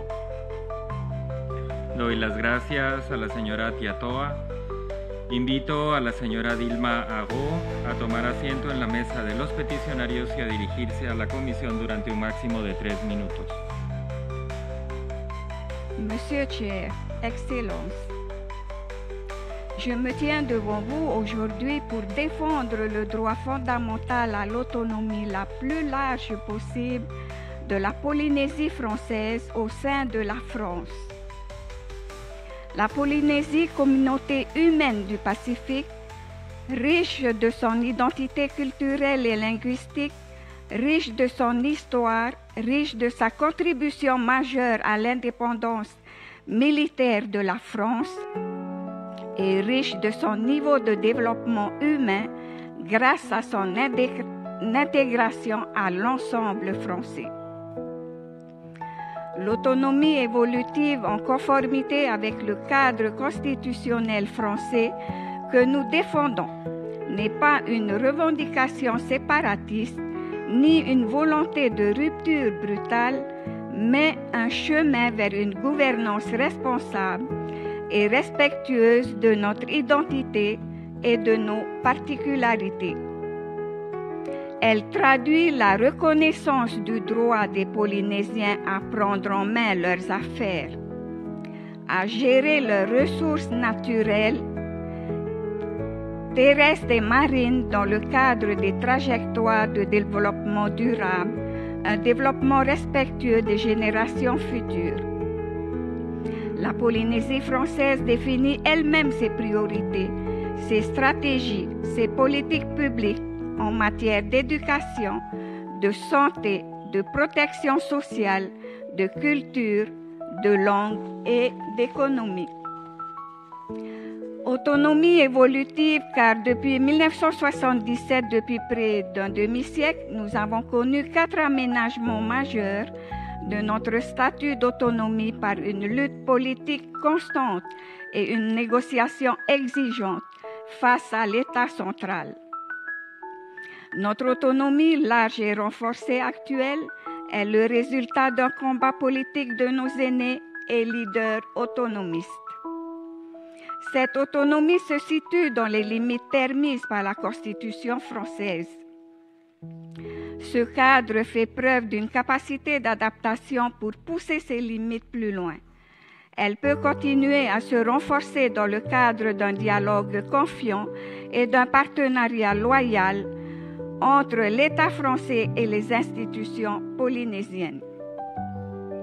L'autonomie est un projet cohérent et un projet d'avenir pour les Polynésiens, car il répond aux aspirations profondes de la grande majorité des Polynésiens, notamment à leurs aspirations économiques et sociales. Je vous remercie. Doy las gracias a la señora Go. Invito al señor Cliff Luzán a tomar asiento en la mesa de los peticionarios y a dirigirse a la comisión durante un máximo de 3 minutos. Monsieur le Président, Mesdames et Messieurs les membres de la Commission, Excellence Yaurana, je suis indépendantiste et je suis pour le droit à l'autodétermination de mon peuple. La réinscription de la Polynésie française en 2013 a offert à la communauté internationale l'opportunité d'examiner les conséquences sanitaires, environnementales et économiques de 30 années d'essais nucléaires souterrains et atmosphériques menés dans notre pays. Dès cette réinscription, les responsables politiques et la société civile polynésienne ont conjointement demandé au secrétaire général de la Commission la réalisation d'une étude complète incluant la question des indemnisations. L'attente était que les Nations Unies puissent fournir une analyse plus objective que les rapports officiels français, lesquels avaient longtemps minimisé les impacts des essais. Toutefois, le premier rapport publié en 2014 s'est révélé limité. Il ne reposait que sur des sources partielles, dont un document de l'Agence internationale de l'énergie atomique AIEA datant de 1996 et ne tenait pas compte des recherches scientifiques indépendantes ni des documents français déclassifiés. Ce rapport n'a donc pas permis d'évaluer avec précision la réalité des dommages causés. Face à cela, la résolution de 2016 a réaffirmé la nécessité de rapports plus complets, prenant en considération les études indépendantes et les données actualisées. Malgré tout, le second rapport en 2017 n'a pas apporté d'amélioration notable. Les représentants de la Polynésie ont dû alors présenter eux-mêmes des informations issues de sources scientifiques et institutionnelles fiables qui confirmaient la persistance de la radioactivité dans l'ensemble des archipels. Ces constats soulignent l'importance d'un suivi transparent et rigoureux fondé sur la coopération entre les Nations Unies, les autorités françaises et les instances scientifiques indépendantes. Ce n'est qu'à cette condition que la communauté internationale pourra disposer d'une vision claire des conséquences des essais nucléaires et que la confiance des populations concernées pourra être restaurée. Mesdames et messieurs, Il est de notre responsabilité collective de veiller à ce que les enseignements de cette période soient pleinement établis et pris en compte afin de répondre de manière juste et durable aux attentes légitimes du peuple de Maohinui. Je vous remercie de votre attention. Doy las gracias al señor Luzán. Invito a la señora Tepuarauri Terietai a tomar asiento en la mesa de los peticionarios y a dirigirse a la comisión durante un máximo de 3 minutos. Monsieur le Président, Mesdames et Messieurs les ambassadeurs, en 2023, tout comme en 2004 déjà, bien que minoritaire face aux partis autonomistes réunis, le parti indépendantiste a remporté les élections en Polynésie française. Les indépendantistes sont depuis plus de 2 ans au pouvoir et contrôlent toutes les institutions locales. Ils ont donc tous les moyens politiques d'accéder à leur désir d'indépendance en demandant clairement la décolonisation à l'État français, mais aussi et avant tout en interrogeant le peuple polynésien pour savoir s'il est favorable ou pas à l'indépendance. L'ont-ils fait? Non. Aucune démarche claire n'a été engagée, aucun référendum local. Et pour cause, les indépendantistes savent pertinemment que la majorité du peuple polynésien est contre l'indépendance. À la place, ils continuent à venir ici, à l'ONU, réclamer une décolonisation qu'ils associent sans autre alternative à l'indépendance. Or, selon les options offertes par l'ONU, l'issue de la décolonisation n'est pas forcément l'indépendance. Elle peut aussi se solder par un avenir institutionnel librement choisi par les Polynésiens aux côtés de la France. Si les indépendantistes préfèrent l'arène onusienne à l'arène française, c'est parce qu'elle leur offre une scène symbolique qu'ils savent pertinemment sans issue réelle. La Polynésie mérite mieux que les récits erronés et les déformations de notre quotidien que vous venez d'entendre de la bouche des indépendantistes. Elle mérite un projet clair, réaliste et responsable. L'avenir de la Polynésie française ne peut se construire que dans un dialogue franc et respectueux entre les Polynésiens et l'État français, sans intermédiaire, dans le cadre d'un processus démocratique, celui-là même qui a permis aux indépendantistes d'accéder au pouvoir. L'avenir de la Polynésie n'appartient à aucun parti politique, il appartient aux Polynésiens. Merci pour votre attention. Doy las gracias a la señora Teritai. Invito al señor Moerani Frebo a tomar asiento en la mesa de los peticionarios y a dirigirse a la comisión durante un máximo de 3 minutos. Monsieur le Président, Mesdames et Messieurs en vos grades et qualités, je vous adresse la voix d'un peuple du Pacifique, là où l'océan embrasse le ciel. Depuis 2013, certains discours prononcés ici présentent une Polynésie divisée et victime d'une relation coloniale imposée par la France. Ce n'est pas la réalité que nous vivons au quotidien. En vérité, nous formons une seule communauté. Il n'y a pas de conflit civil dans nos îles. Nous ne sommes pas la Nouvelle-Calédonie. Autonomistes et indépendantistes partagent les mêmes familles, les mêmes traditions, les mêmes joies et les mêmes peines. Ceux qui défendent l'indépendance sont nos frères et nos sœurs. Je ne partage pas leur vision, mais je respecte leur liberté de penser. Nos différences politiques n'effacent pas notre volonté commune de vivre ensemble. Notre paix est précieuse et il est impératif de la préserver. Et l'Évangile selon Matthieu nous rappelle « Tout royaume divisé contre lui-même court à la ruine ». Voilà pourquoi je parle aujourd'hui pour rassembler et non pour diviser. La colonisation, les essais nucléaires, ces blessures sont réelles et font partie de notre histoire. La France les a reconnues. Le président Macron a parlé en 2021 d'une dette envers la Polynésie française. Cette dette se traduit aujourd'hui par une coopération étroite et concrète. Chaque année, la France accompagne notre développement et exerce avec nous des compétences partagées. Oui, certains comportements coloniaux hérités du passé existent encore de manière isolée et je les condamne fermement. Mais ils ne reflètent ni la réalité de notre société, ni la politique de l'État français. Notre responsabilité aujourd'hui est de préparer l'avenir de nos enfants. Des inégalités existent encore, hélas. La mondialisation met notre identité, notre économie et notre cohésion sociale à l'épreuve. Nous devons concentrer notre énergie sur l'essentiel, défendre une préférence locale forte, dans l'emploi comme dans l'accès à la propriété, pour que les Polynésiens puissent continuer à vivre et à travailler sur leur terre. L'autonomie que nous vivons n'est pas une prison, elle n'empêche pas l'autodétermination. Le jour où le peuple polynésien décidera de notre destin, il pourra le faire librement, pacifiquement, dignement. C'est cela, la véritable souveraineté, la liberté de choisir.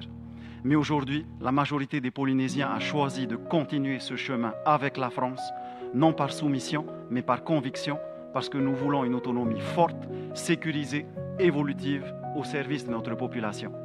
Nous sommes un peuple aux identités plurielles. Nous sommes chrétiens et à la fois fiers de nos traditions culturelles ancestrales. Nous sommes de sang mêlé, des demi comme on dit chez nous, y compris tous les pétitionnaires indépendantistes ici présents. Dans ce monde de contrastes et en proie au conflit, la vision passéiste exprimée par certains n'a hélas plus sa place. Nous sommes l'équipage d'une même pirogue, affrontant ensemble les vents contraires, guidés par la même étoile, et rien, ni la houle du passé, ni les tempêtes de demain, ne saurait faire chavirer un peuple uni. Merci. Doy las gracias al señor Frevaux. Invito a la señora Jean Bayanui a tomar asiento en la mesa de los peticionarios y a dirigirse a la comisión durante 3 minutos. Monsieur le Président, Mesdames et Messieurs les membres du Comité Excellence, je suis indépendantiste et je suis pour le droit à l'autodétermination de mon peuple. La réinscription de la Polynésie française en 2013 a aussi permis à la communauté internationale de s'interroger sur l'héritage nucléaire laissé par la puissance administrante. En effet, entre 1966 et 1996, la France a procédé à 193 essais nucléaires atmosphériques et souterrains sur nos atolls de Maruroa et Fanataufa. Les conséquences sanitaires, environnementales et économiques sont immenses et continuent de se faire sentir. En 2014, le secrétaire général a publié un premier rapport sur ces impacts, mais ce document, fondé sur des sources limitées et parfois obsolètes, a été largement jugé incomplet et insatisfaisant. Un deuxième rapport, publié en 2017, n'a pas apporté d'éclairage supplémentaire significatif. Pourtant, une enquête parlementaire de l'Assemblée nationale de 2025 ainsi que des études scientifiques indépendantes, notamment celles basées sur des archives françaises déclassifiées, ont démontré que les effets des retombées radioactives avaient été sous-évalués et que la radioactivité persistait dans nos sols, nos eaux et jusque dans nos organismes. Cet héritage nucléaire n'est pas un simple chapitre du passé, il constitue un traumatisme vivant pour notre population qui se traduit en maladies, en pertes environnementales et en un sentiment profond d'injustice.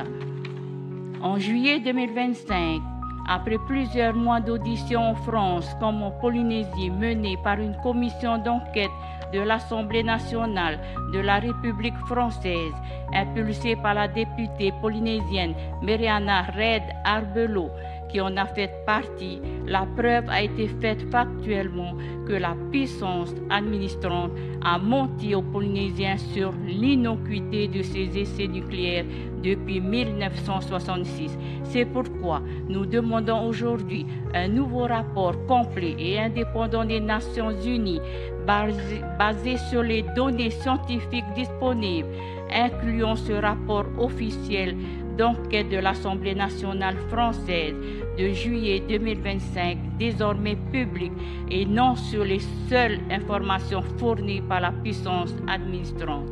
Merci pour votre attention. Doy las gracias a la señora Bayanui. Invito al señor Vincent Maono a tomar asiento en la mesa de los peticionarios y a dirigirse a la comisión. Monsieur le Président, Mesdames, Messieurs les membres du comité de la 4e Commission des Nations Unies, je suis indépendantiste et je suis pour le droit de l'autodétermination de mon peuple. En 2013, une évaluation indépendante commandée par les Nations Unies a conclu que la Polynésie française n'avait pas atteint le seuil d'autonomie requis par le droit international. Elle a démontré que malgré une certaine autonomie administrative, nous restons soumis au pouvoir unilatéral de la France, qui conserve la maîtrise de nos institutions politiques, de nos ressources naturelles, de notre système judiciaire et même de nos choix culturels. Un examen décennal réalisé récemment par l'expert indépendant a confirmé ce constat. La puissance administrante n'a pas respecté ses obligations internationales et le système des Nations Unies n'a pas mis en œuvre des actions pourtant prévues dans le cadre des décennies internationales pour l'élimination du colonialisme. Concrètement, cela signifie que notre peuple est toujours privé de son droit de décider librement de son avenir. L'État français continue d'imposer les lois dans les domaines essentiels, le nucléaire et ses conséquences sanitaires et environnementales, la gestion des ressources maritimes de notre zone économique exclusive, ou encore l'organisation de nos élections et le statut institutionnel de notre pays. Tant que la France se permettra de légiférer unilatéralement sur le sort de notre territoire, parler d'autonomie relèvera d'un abus de langage. Ce que nous vivons n'est pas une autonomie véritable, mais une indépendance institutionnelle maquillée. Nous appelons donc le comité spécial à constater ce déficit démocratique et en tirer toutes les conséquences. Il est urgent que la puissance administrante engage enfin un véritable dialogue de décolonisation avec le peuple polynésien sous l'égide des Nations Unies. Ce dialogue doit être concret, régulier et suivi afin que le droit de l'autodétermination reconnu par la Charte cesse d'être une promesse théorique et devienne une réalité. Merci de votre attention. Doy las gracias al señor Maono. Invito al señor Eduard Fritsch a tomar asiento en la mesa de los peticionarios y a dirigirse a la comisión. Monsieur le Président, Mesdames et Messieurs les ambassadeurs, je suis autonomiste et je suis pour l'autodétermination de mon peuple. Depuis 2016, nous venons ici témoigner d'une autre réalité que celle décrite par les indépendantistes, nos amis ici présents. La réalité en Polynésie d'une société pacifique, démocratique et qui a fait le choix de l'autonomie au sein de la République française. Nous vous avions demandé une mission d'information, 10 ans après, rien n'a bougé, aucune perspective. Nous sommes lucides, Monsieur le Président. Face à votre immense tâche en Ukraine, à Gaza, en Afrique, comment pourriez-vous peser sur un territoire qui vit en paix et sans conflit? Avouons-le, le dossier polynésien est insignifiant à votre échelle. Nous comprenons cette réalité et la conclusion est simple. L'avenir de la Polynésie française ne se jouera pas à New York, mais à Papeete, en concertation avec Paris. Or, depuis 2023, la Polynésie est gouvernée par les indépendantistes de M. Oscar Timaru. Le constat est flagrant. Le gouvernement est en pleine harmonie avec la vision de la France. D'ailleurs, M. Broderson, ici présent, vient directement de Paris. Est-il, M. Broderson, allé chercher des consignes ou tenir compte, ou tenir des discussions secrètes? Nul ne sait ici. Nos lois sont conçues à l'image de la France. Le coût de la vie comme les impôts ne cesse d'augmenter grâce aux décisions ou non-décisions de notre gouvernement indépendantiste. Ici à New York, on dit de la France au diable. À Tahiti, on dit ô mère patrie. La puissance administrante, tant décriée ici, est reçue à Tahiti par des danseuses, à coups de couronnes de fleurs, de coquillages. Alors, que manque-t-il dans tout cela? Il manque la volonté politique de faire aboutir ce projet ambitieux du Tavini Huiratira et du président Oscar Timaru. Ce gouvernement indépendantiste avance à reculons. Et pourquoi? La vraie raison, au-delà de la peur, c'est le confort. Se priver de quelques milliards d'euros offerts généreusement par l'État français fait peur pour l'avenir. Aucune mesure de substitution n'est proposée aux populations. On laisse les Polynésiens dans l'obscurité et on vend du rêve. Mesdames et messieurs, notre vraie responsabilité n'est pas de maintenir artificiellement un débat onusien sans impact, mais de travailler pour réduire le coût de la vie, réduire les impôts, réduire les inégalités et la pauvreté. En un mot, travailler un peu plus pour notre pays. C'est cela, aujourd'hui, le chemin du réalisme. Doy las gracias al señor Fritsch. Invito a la señora Elise Vanna a tomar asiento en la mesa de los peticionarios y a dirigirse a la comisión. Monsieur le Président, distingués membres de cette commission, je suis élu à l'Assemblée législative de notre pays Maohinui, reconnu depuis le 17 mai 2013 par l'Assemblée générale des Nations unies comme territoire non autonome. Et je crois profondément au droit de mon peuple à disposer de lui-même, car je suis indépendantiste. Je me réjouis de voir nos amis autonomistes plus nombreux aujourd'hui, eux qui, pendant des années, ont pourtant raillé l'existence même de cette honorable commission. Qu'ils me pardonnent, mais je tiens à le rappeler avec force. La quête d'indépendance portée par le Tavenihur Atira n'a rien d'une lubie. Elle est légitime, profondément ancrée dans notre histoire et pleinement conforme au droit international. La déclaration 1541 de 1960 prévoit clairement 3 options pour la décolonisation, dont celle de l'indépendance. Et le droit à l'autodétermination, inscrit dans la Charte des Nations Unies, la Déclaration universelle des droits de l'homme et le pacte relatif aux droits civils et politiques, demeure un droit fondamental que nul ne peut ni restreindre ni détourner.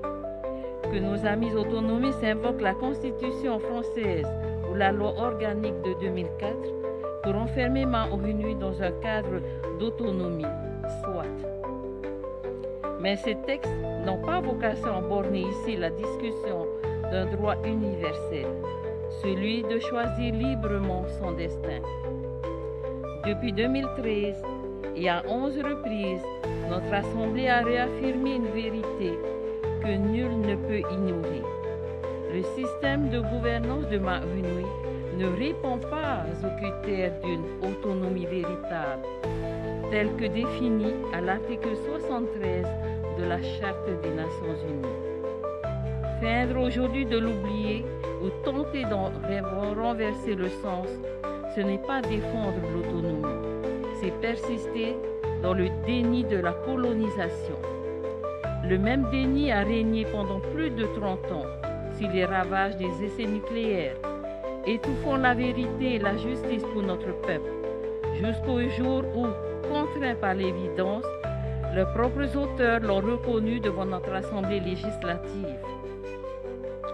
Puissons-nous ne pas voir se répéter aujourd'hui cette logique du déni devant la communauté internationale tout entière. Nous appelons cette commission et à travers elle, la communauté internationale à renouveler leur soutien au processus de décolonisation de Maohinui engagé en 2013 et à garantir pleinement le droit de notre peuple à choisir librement son avenir. Je crois profondément à l'autodétermination car je suis indépendant. Doy las gracias a la señora Vanna. Invito al señor Opay Buyá a tomar asiento en la mesa de los peticionarios y a dirigirse a la comisión. Mr. Chairman, Excellencies, ladies and gentlemen, Your Honor. I speak on behalf of the ke-3 Family Association. As many Maori families, we want to preserve the land inherited from our ancestors. In Maohinui, land is not a commodity, but the foundation of identity, the link between generations. In the late 1830s, Queen Pomare IV prohibited the sale of land to foreigners. Aware that people deprived of their land ceases to be free. Even today, this position continues. Under pressure from the high cost of living, our own families, out of necessity or weakness, sell their land. Added to this is speculation. In Tahiti, prices soar with international estate agents, French and European newcomers, and recently, New Caledonian fleeing unrest. As a result, our own children can no longer buy land in their own country. Thus advances slow colonization, not by weapons, but by an economy turning poverty and speculation into domination. This is not unique to Ma'ohinui. World history shows us when a people loses its land, whether by force or purchase, it becomes a stranger on its own soil. Our country spans an ocean as vast as Europe, yet rests on small island. Each piece of land lost erases a part of our future. As long as we remain under French control, we will not be able to prohibit the sale of our land to outsiders. That is why the right to self-determination cannot remain an abstract concept. Without sovereignty, there can be no protection. And without land, there will no longer be a free Maori people. Ladies and gentlemen, the United Nations must face reality. Land disposition is the disposition of sovereignty. It reduces entire people to minorities on their own soil. It denies international law and paves the way for future conflicts. That is why we strongly call for the launch of a genuine decolonization process for Ma'ohinui. International justice is one and indivisible for Ma'ohinui as there was elsewhere in the world. The history of French decolonization has almost been marked by bloodshed, and Kanaki is the most recent example. With your support, we want to base a new story on the recognition of our nation, and to quote our President Moite Brotherson at the Pacific Forum for France, it is also an opportunity to reinvent it. Doy las gracias al señor Buyar. Invito a la señora Rachel Flores a tomar asiento en la mesa de los peticionarios y a dirigirse a la comisión.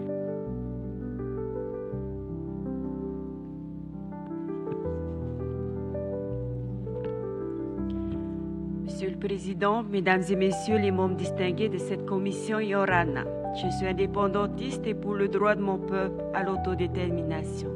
Je tiens à remercier ici le Comité spécial de décolonisation des Nations Unies pour les avancées de projets de résolution relatives à la Polynésie française adoptés le 12 juin 2025, notamment à travers l'ajout d'un programme de travail constructif dans le paragraphe opérationnel numéro 12 pour un vrai dialogue de décolonisation incluant nos institutions représentatives en Polynésie française. Depuis sa création en octobre 2023, la CSD à l'Assemblée de la Polynésie française suit pas à pas les travaux du C24, tant lors de ses sessions plénières qu'au thème de ses séminaires régionaux. Ces recommandations faites depuis Tahiti ont nourri directement ou indirectement la résolution onusienne relative à notre territoire. Le 3 octobre 2025, notre CSD a proposé la création d'une plateforme de dialogue inclusif chez nous.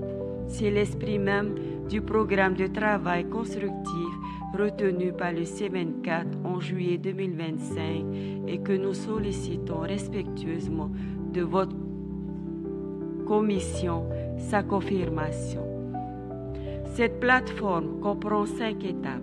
Une prise de contact préalable avec toutes les forces vives, l'établissement d'une feuille de route prévisionnelle et inclusive, l'élaboration concertée du fameux programme d'éducation citoyenne aux 3 options de décolonisation, le lancement de la campagne d'éducation et de sensibilisation citoyenne et enfin le lancement du dialogue de décolonisation avec les forces vives locales et avec la puissance administrante et l'internationalisation de lobbying en cas de blocage. La puissance administrative administrante bloque le processus de décolonisation onusienne depuis 2013, refusant le dialogue multilatéral épaulé par des factions locales qui veulent figer le statut co-colonial. Qu'elles sachent toutes, nous ne plierons pas. Maori-Nui est une nation vivante et résiliente. Elle n'attendra pas qu'on lui concède ce que l'histoire lui a déjà accordé, sa liberté. Nous demandons respectueusement le soutien et l'accompagnement des Nations Unies dans cette mise en œuvre réelle du programme de décolonisation et la préservation de ce dialogue inclusif contre toute opposition. Maruru.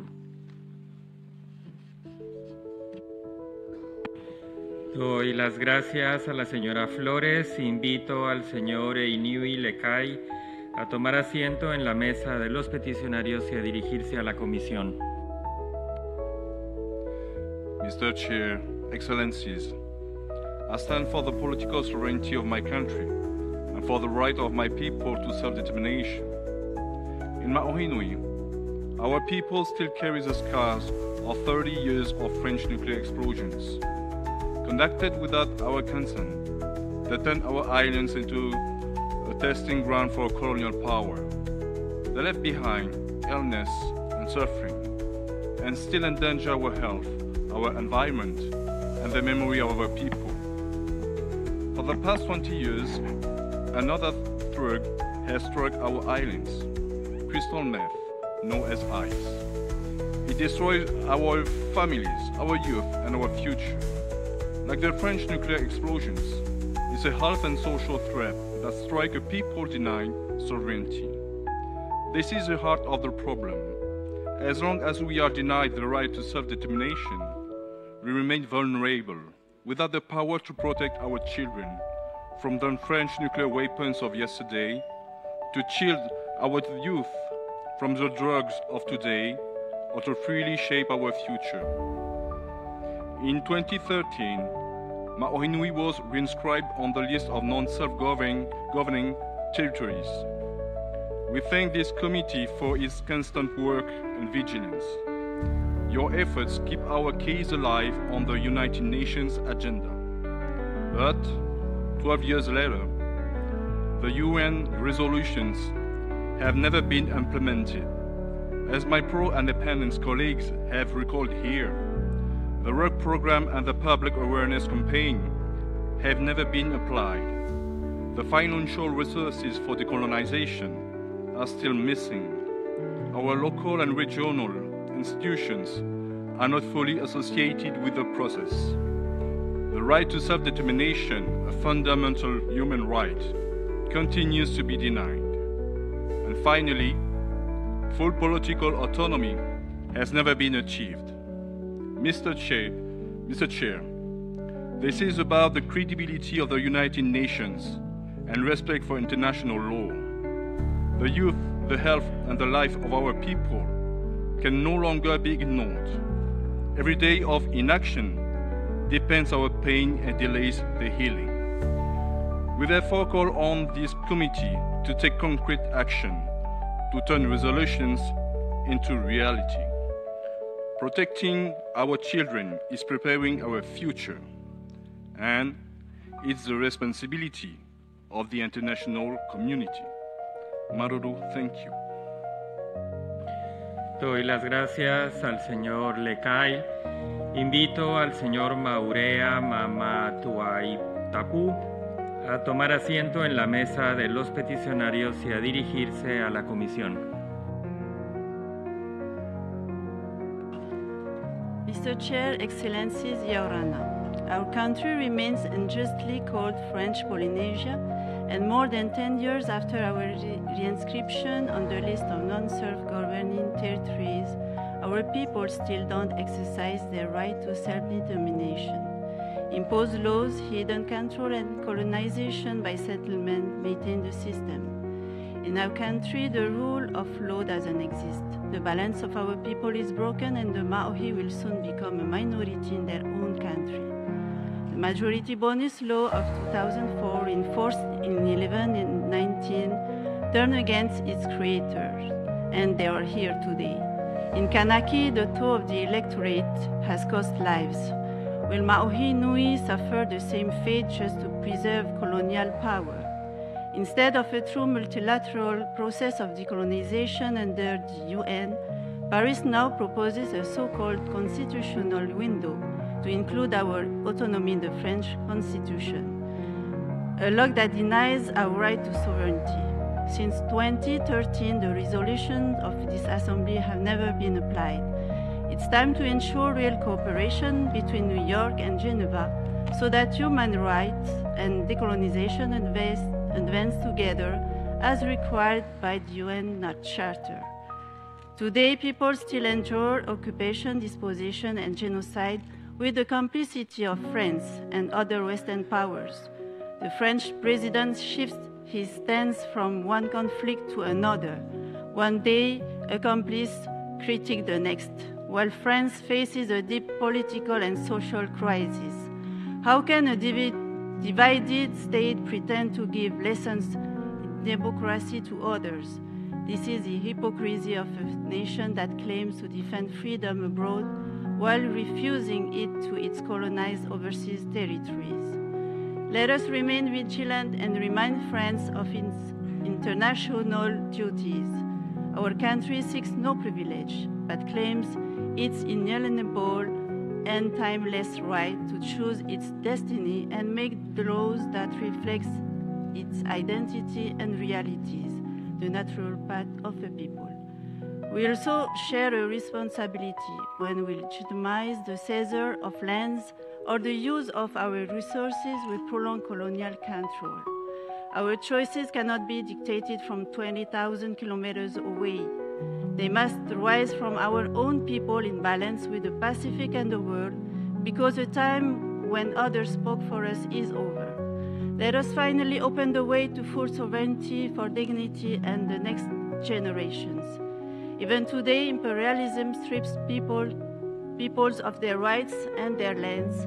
Our voice is also theirs, calling for respect, peace, and justice. Tiamara, Maururu, thank you.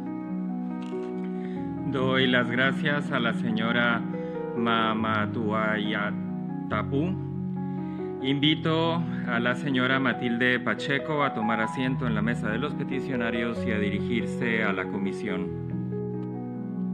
Mr. Chair, distinguished delegates, it is an honor to address you today on behalf of JPTI, a Geneva-based human rights organization committed to promoting global justice, dignity, and equality.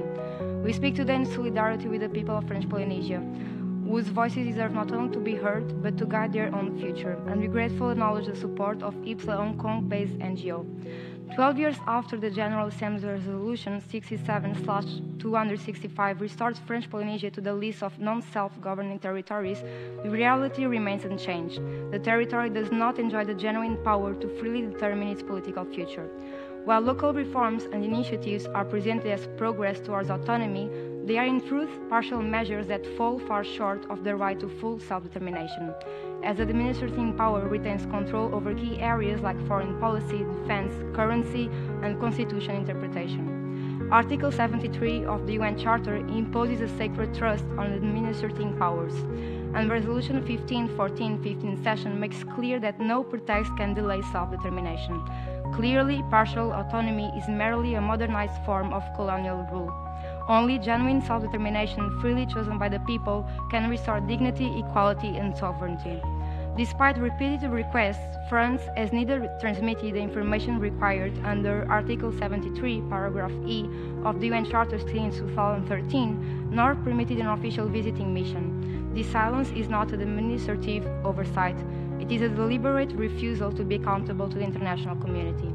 The June 2025 parliamentary report revealed that past nuclear contamination was far greater than previously admitted, and that fewer than 500 victims have been compensated to date.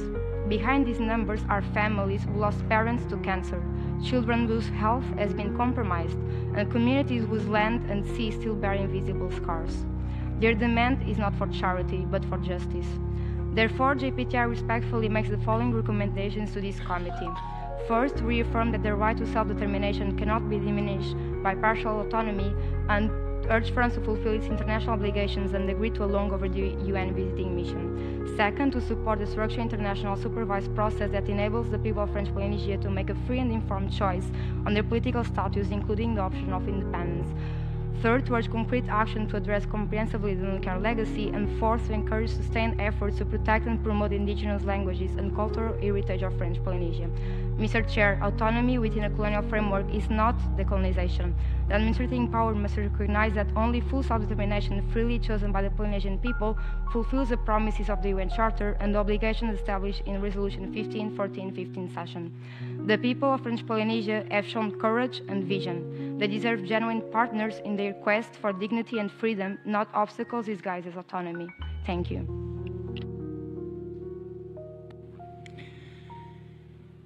Hemos escuchado a la última peticionaria en relación con la cuestión de la Polinesia francesa.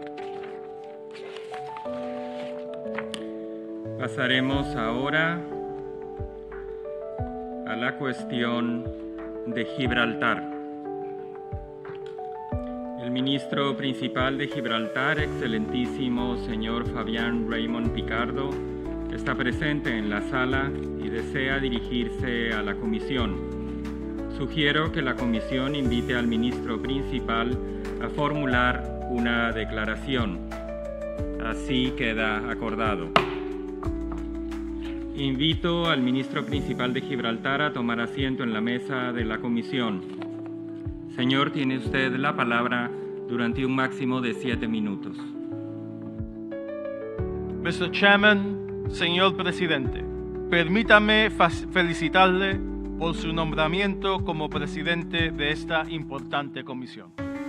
I hope that under your leadership we can forge a constructive working relationship and improve the committee's awareness of the position of the people of Gibraltar.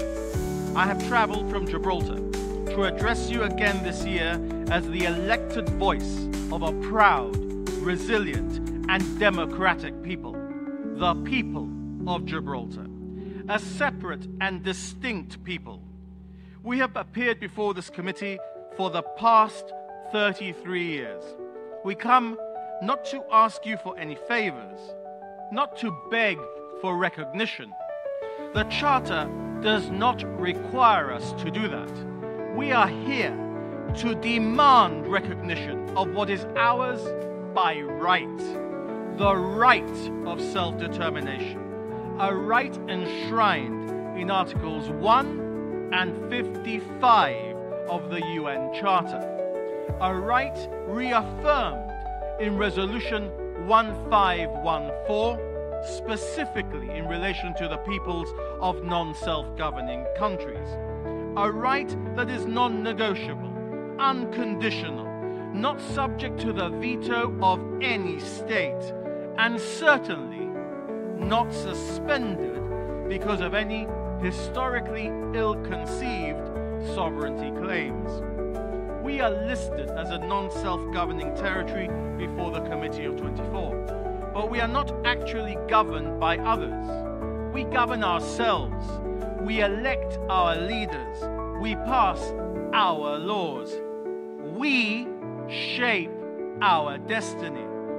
And yet, year after year, this committee and the Committee of 24 fail to act. You fail to recommend to the General Assembly our delisting from the list of non-self-governing territories. It is as if this committee fails to listen, fails to see us. Well, hear us now. See us now. See how we are developing and growing. See how we have emerged as a self-governing people in our own land. In 2006, we adopted a modern constitution that provides for our full self-government. Our constitution is founded on the principle that the people of Gibraltar freely and democratically determine their own political, economic, social, and cultural development. An echo of General Assembly Resolutions 1514 and 2625. We submitted to you our 2006 Constitution. but you do not tell us if it meets or fails your criteria for delisting. In 2016, we voted overwhelmingly to remain in the European Union. And in 2025, on the 11th of June, we reached a historic agreement with the United Kingdom, the European Union and Spain to govern our future relationship with the EU, a sovereignty-neutral framework that respects our sovereignty and our identity, an agreement that provides us unimpeded access into the EU Schengen area and customs union. This agreement is a triumph of diplomacy. It removes physical barriers, but it also builds bridges. It delivers mutual benefit for Gibraltarians and the people of the region around us. And most importantly, it respects the choices of the people of Gibraltar. His Majesty, King Felipe VI of Spain, in his address to the General Assembly just 2 weeks ago, referred not only to the population of the Campo de Gibraltar, but also, importantly, to that of Gibraltar as beneficiaries of this agreement. That reference marks a welcome shift in tone, one that acknowledges our role as legitimate stakeholders in shaping our future. We appreciate that historic acknowledgement. It affirms what we have always said, that genuine cooperation across borders must be built on mutual respect and recognition, not on denial or erasure. Yet Spain has continued to evoke resolutions which were adopted more than half a century ago, 60 years ago. Resolutions adopted here in the 1960s at the instigation of what the current Spanish government call a fascist regime. As a fruit of the murderous Franco regime, those resolutions are politically toxic for modern Spain. It is embarrassing to hear the representative of a modern, progressive Spain place reliance on them. And in any event, those resolutions are legally worthless. They do not override resolutions 1514 or 2625. They do not override the will of the Gibraltarians. Let me say it plainly.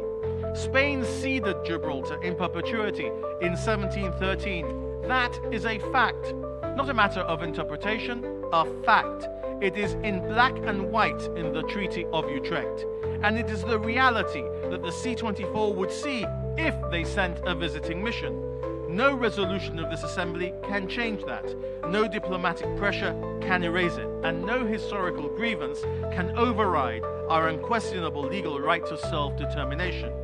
The Committee of 24's own working papers have acknowledged our democratic development and our repeated expressions of free will.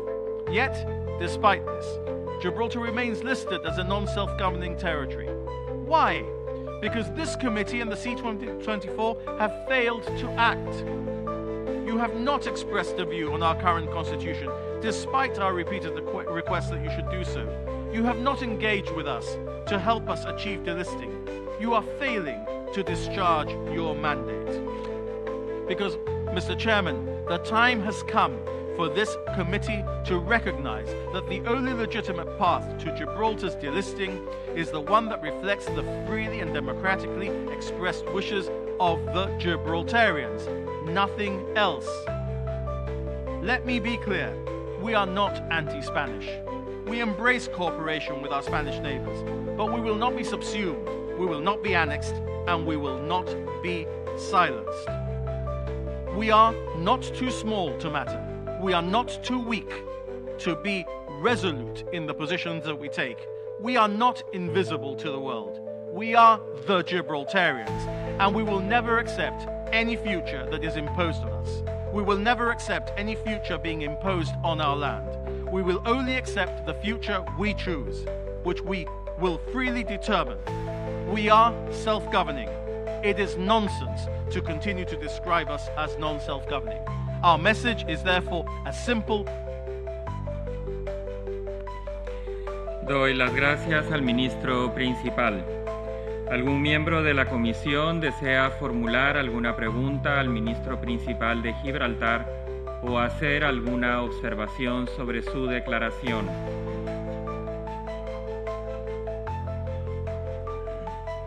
Escucharemos ahora a un peticionario en relación con la cuestión de Gibraltar.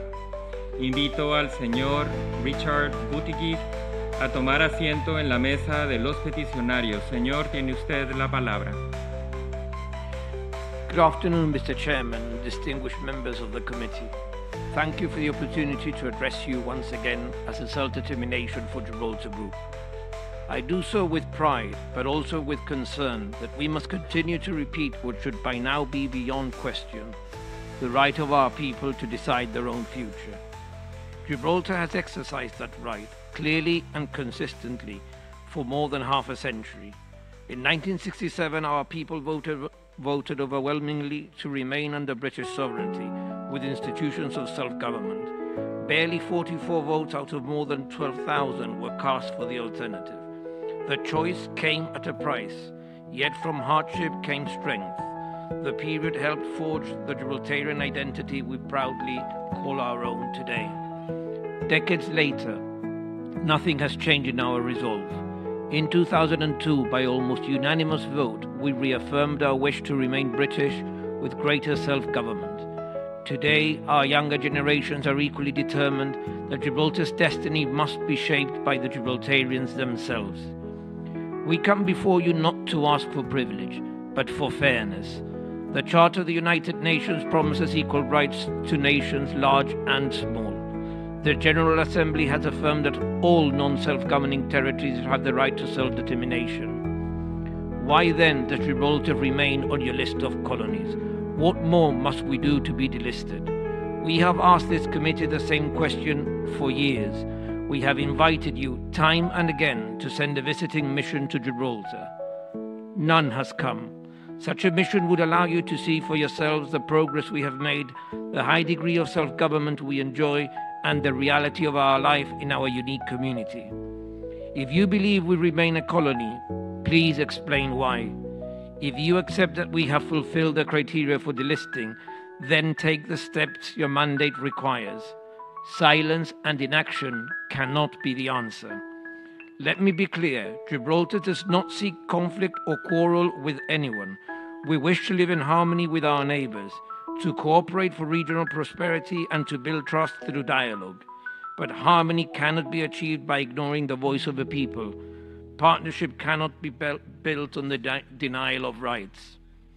Some say Gibraltar is small, but dignity does not depend on size. Our children deserve the same rights as children born in larger nations. They deserve to know that international law protects their ability to choose their future. Mr. Chairman, members of the committee, the people of Gibraltar will never surrender the right to self-determination. We will never accept being treated as a bargaining chip. Gibraltar and the Gibraltarians are simply not interested in swapping one sovereignty for another. We are and we shall remain British Gibraltarians. So today we ask you not for sympathy, but for positive action. Show us all that the principles of the United Nations equally. Doy las gracias al señor Buttigieg. Pasaremos ahora a la cuestión de Guam. El director ejecutivo de la Comisión de Descolonización de Guam, señor Melvin Wonpat Borja, desea formular una declaración en nombre de la gobernadora de Guam, la excelentísima señora Lourdes A. León Guerrero. Siguiendo el procedimiento vigente, sugiero que la Comisión invite al director ejecutivo a formular una declaración. Así queda acordado. Invito al director ejecutivo de la Comisión de Descolonización de Guam, señor Melvin Wonpat Borja, a tomar asiento en la mesa de la Comisión. Señor, tiene usted la palabra durante un máximo de 7 minutos.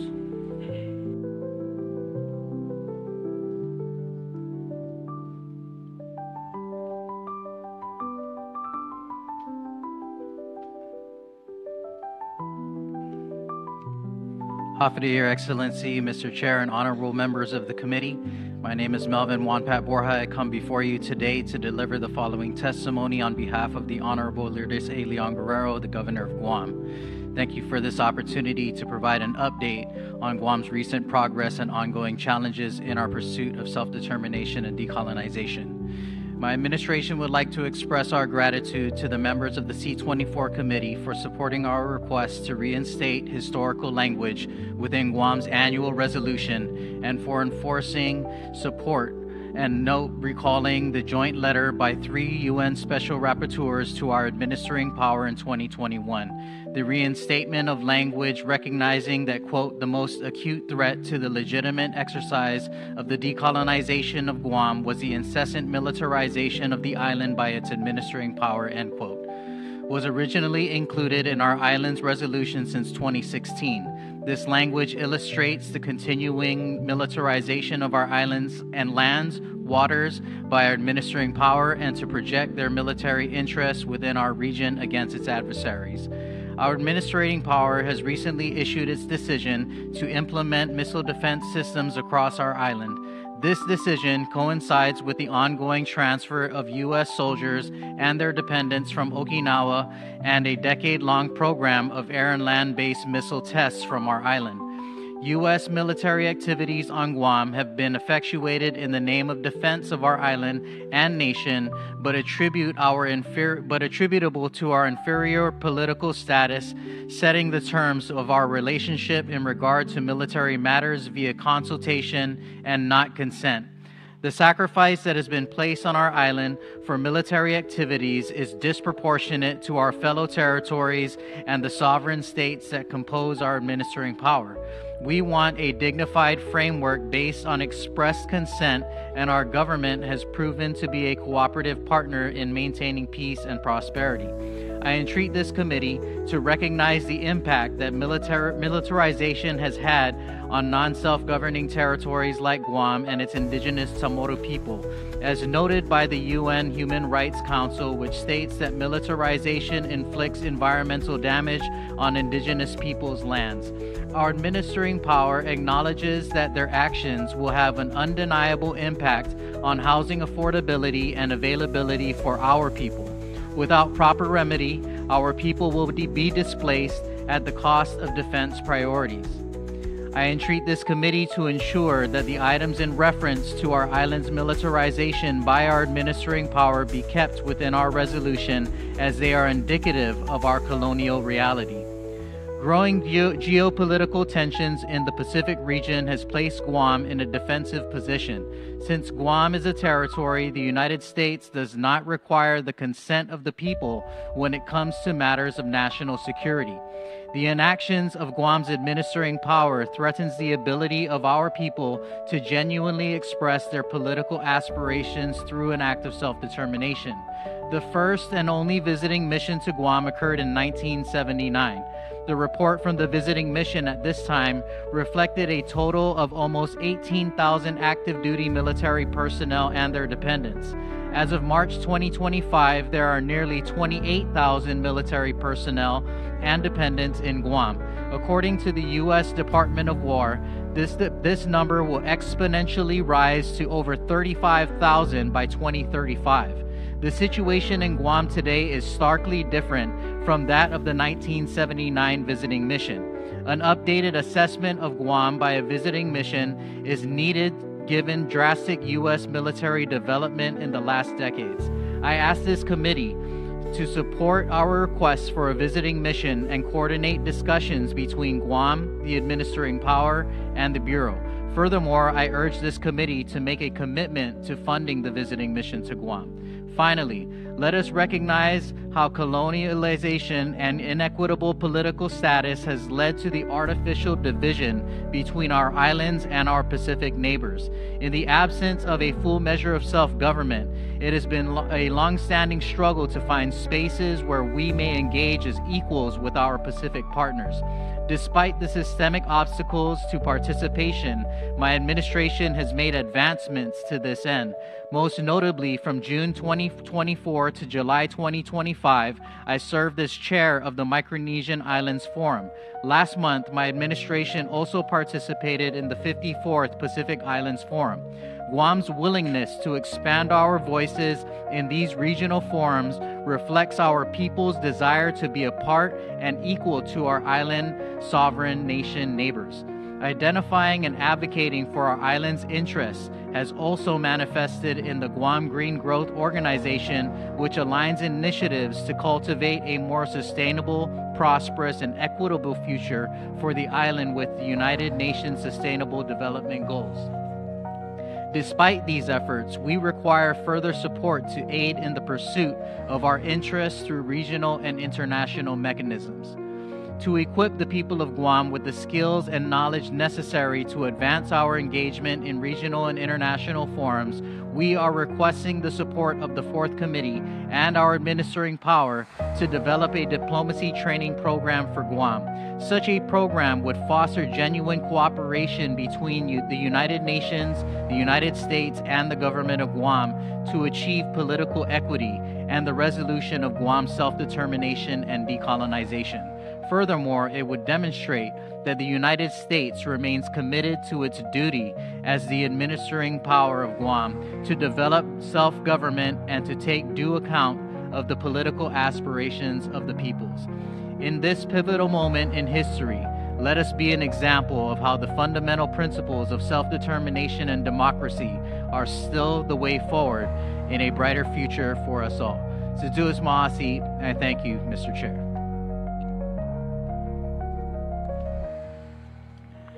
Doy las gracias al director ejecutivo de la Comisión de Descolonización de Guam. ¿Algún miembro de la comisión desea plantear alguna pregunta al director ejecutivo o hacer alguna observación sobre su declaración?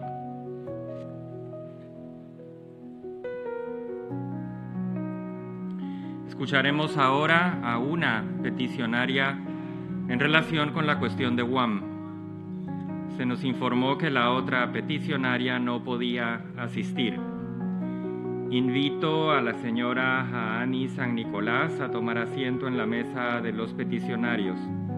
Señora San Nicolás, tiene usted la palabra durante un máximo de 3 minutos. Hafide, Your Excellency, Mr. Chair, and honorable members of the committee.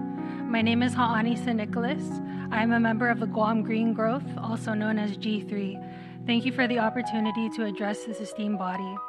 Guam is one of the last remaining non-self-governing territories, meaning that our island's people continue to struggle in their fight for self-determination. Our administering power has taken part in actions that have denied Chamorros, the indigenous people of Guam, a full measure of self-government, which is inseparable from achieving a better and more sustainable future. As a territory of the United States, Guam has limited authority over its affairs. The Jones Act, a policy imposed by the United States Congress, requires goods between United States ports be shipped by United States carriers, disrupting Guam's economic sustainability. The United States military is one of the leading contributors of climate change around the world, and their continuous development in Guam has adversely impacted the health and well-being of our island's natural environment and that of our people. Moreover, the building of military bases have come at the profound expense of the Chamorros whose homelands have been taken. This goes against the rights of Chamorros to maintain, protect, and have access and privacy to their religious and cultural sites. A 2023 study by the Expert Mechanism on the Rights of Indigenous People also found, quote, the militarization of indigenous peoples' lands, territories, and resources is detrimental to their economic, social, and cultural rights, end quote. The United States military expansion has taken place without the consent of the people of Guam, exposing the grim reality that we have and continue to be without sovereignty. Guam can be a partner and we can reach a compromise with the United States, but the unilateral control of our island, our people, and our natural resources challenges the fulfillment of our right to self-determination. Our status is inferior and allows for the unchallenged exploitation of our island. However, with the full measure of self-government, we would have the opportunity and the authority to negotiate with dignity. For Guam to be truly sustainable, achieving self-determination is necessary. Locally led initiatives such as G3 have taken the helm of promoting the United Nations Sustainable Development Goals in Guam. Yet Guam needs assistance in achieving these sustainable development goals, which is contingent on the people of Guam fulfilling self-determination. To support Guam in this endeavor, I request that the esteemed members of the Fourth Committee fund a C-24 visiting mission to Guam to assess our struggle in the pursuit of self-determination and decolonization, and fund and support a training program to develop skills and knowledge of external engagement opportunities for Guam to participate in regional and international forums. Once again, thank you, Mr. Chair and members of the committee, for the chance to speak before you today. Doy las gracias a la señora San Nicolás. Pasaremos ahora a la cuestión de Nueva Caledonia. Escucharemos ahora a los peticionarios que deseen formular una declaración sobre la cuestión de Nueva Caledonia. Invito a la señora Naya Wateu a tomar asiento en la mesa de los peticionarios y a dirigirse a la comisión. Tiene usted la palabra durante un máximo de 3 minutos. Monsieur le Président, Excellences, j'interviens aujourd'hui en tant que citoyenne calédonienne, engagée et élue de la province Sud, une province ciblée et marquée par les événements du 13 mai 2024. Ces émeutes fomentées, organisées par la CCAT, n'avaient pour objectif que de chasser une partie de la population, de détruire l'économie et de briser 30 années de vivre ensemble. Il n'y a pas de prisonniers politiques en Nouvelle-Calédonie. Il y a des instigateurs et des responsables d'actes de violence, quand bien même certains tentent aujourd'hui de se présenter comme de simples pétitionnaires devant cette Assemblée. Je continue d'alerter sur les ingérences étrangères qui, sous couvert de défendre le droit du peuple kanak, instrumentalisent notre histoire et nos blessures. Ces acteurs extérieurs, parfois eux-mêmes éloignés des principes démocratiques qu'ils prétendent défendre, cherchent à déstabiliser nos institutions, attiser nos divisions et saper la confiance patiemment reconstruite entre Calédoniens. Qu'ils sachent que le destin de la Nouvelle-Calédonie appartient aux Calédoniennes et aux Calédoniens eux-mêmes et à nul autre.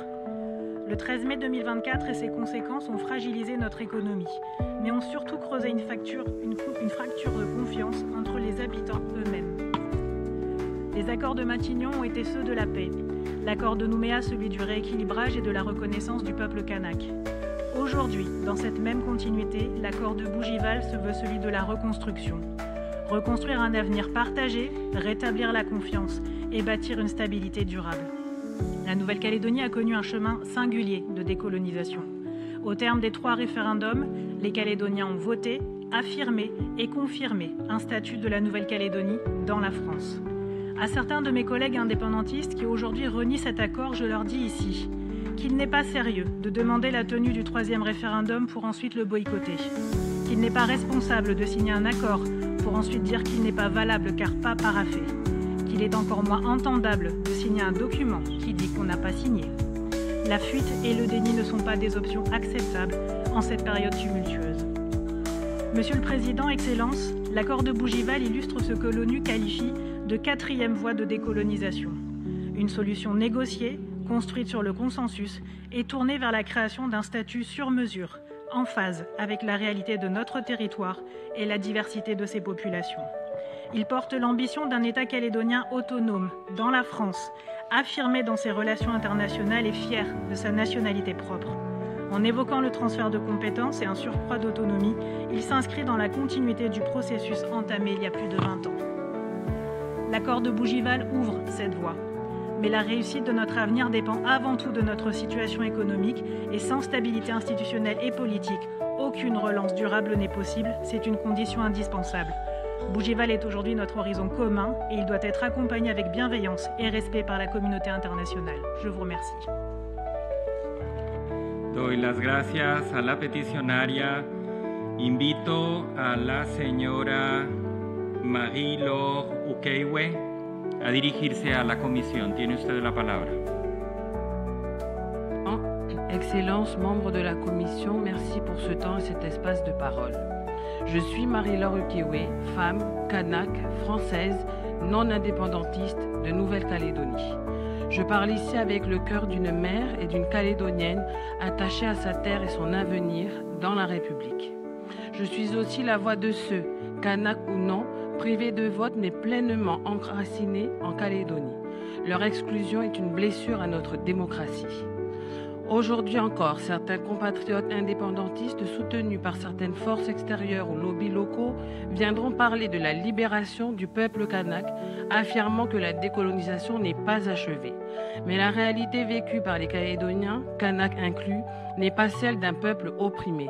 C'est celle d'un peuple pluriel qui aspire avant tout à l'unité, à la paix et au vivre ensemble.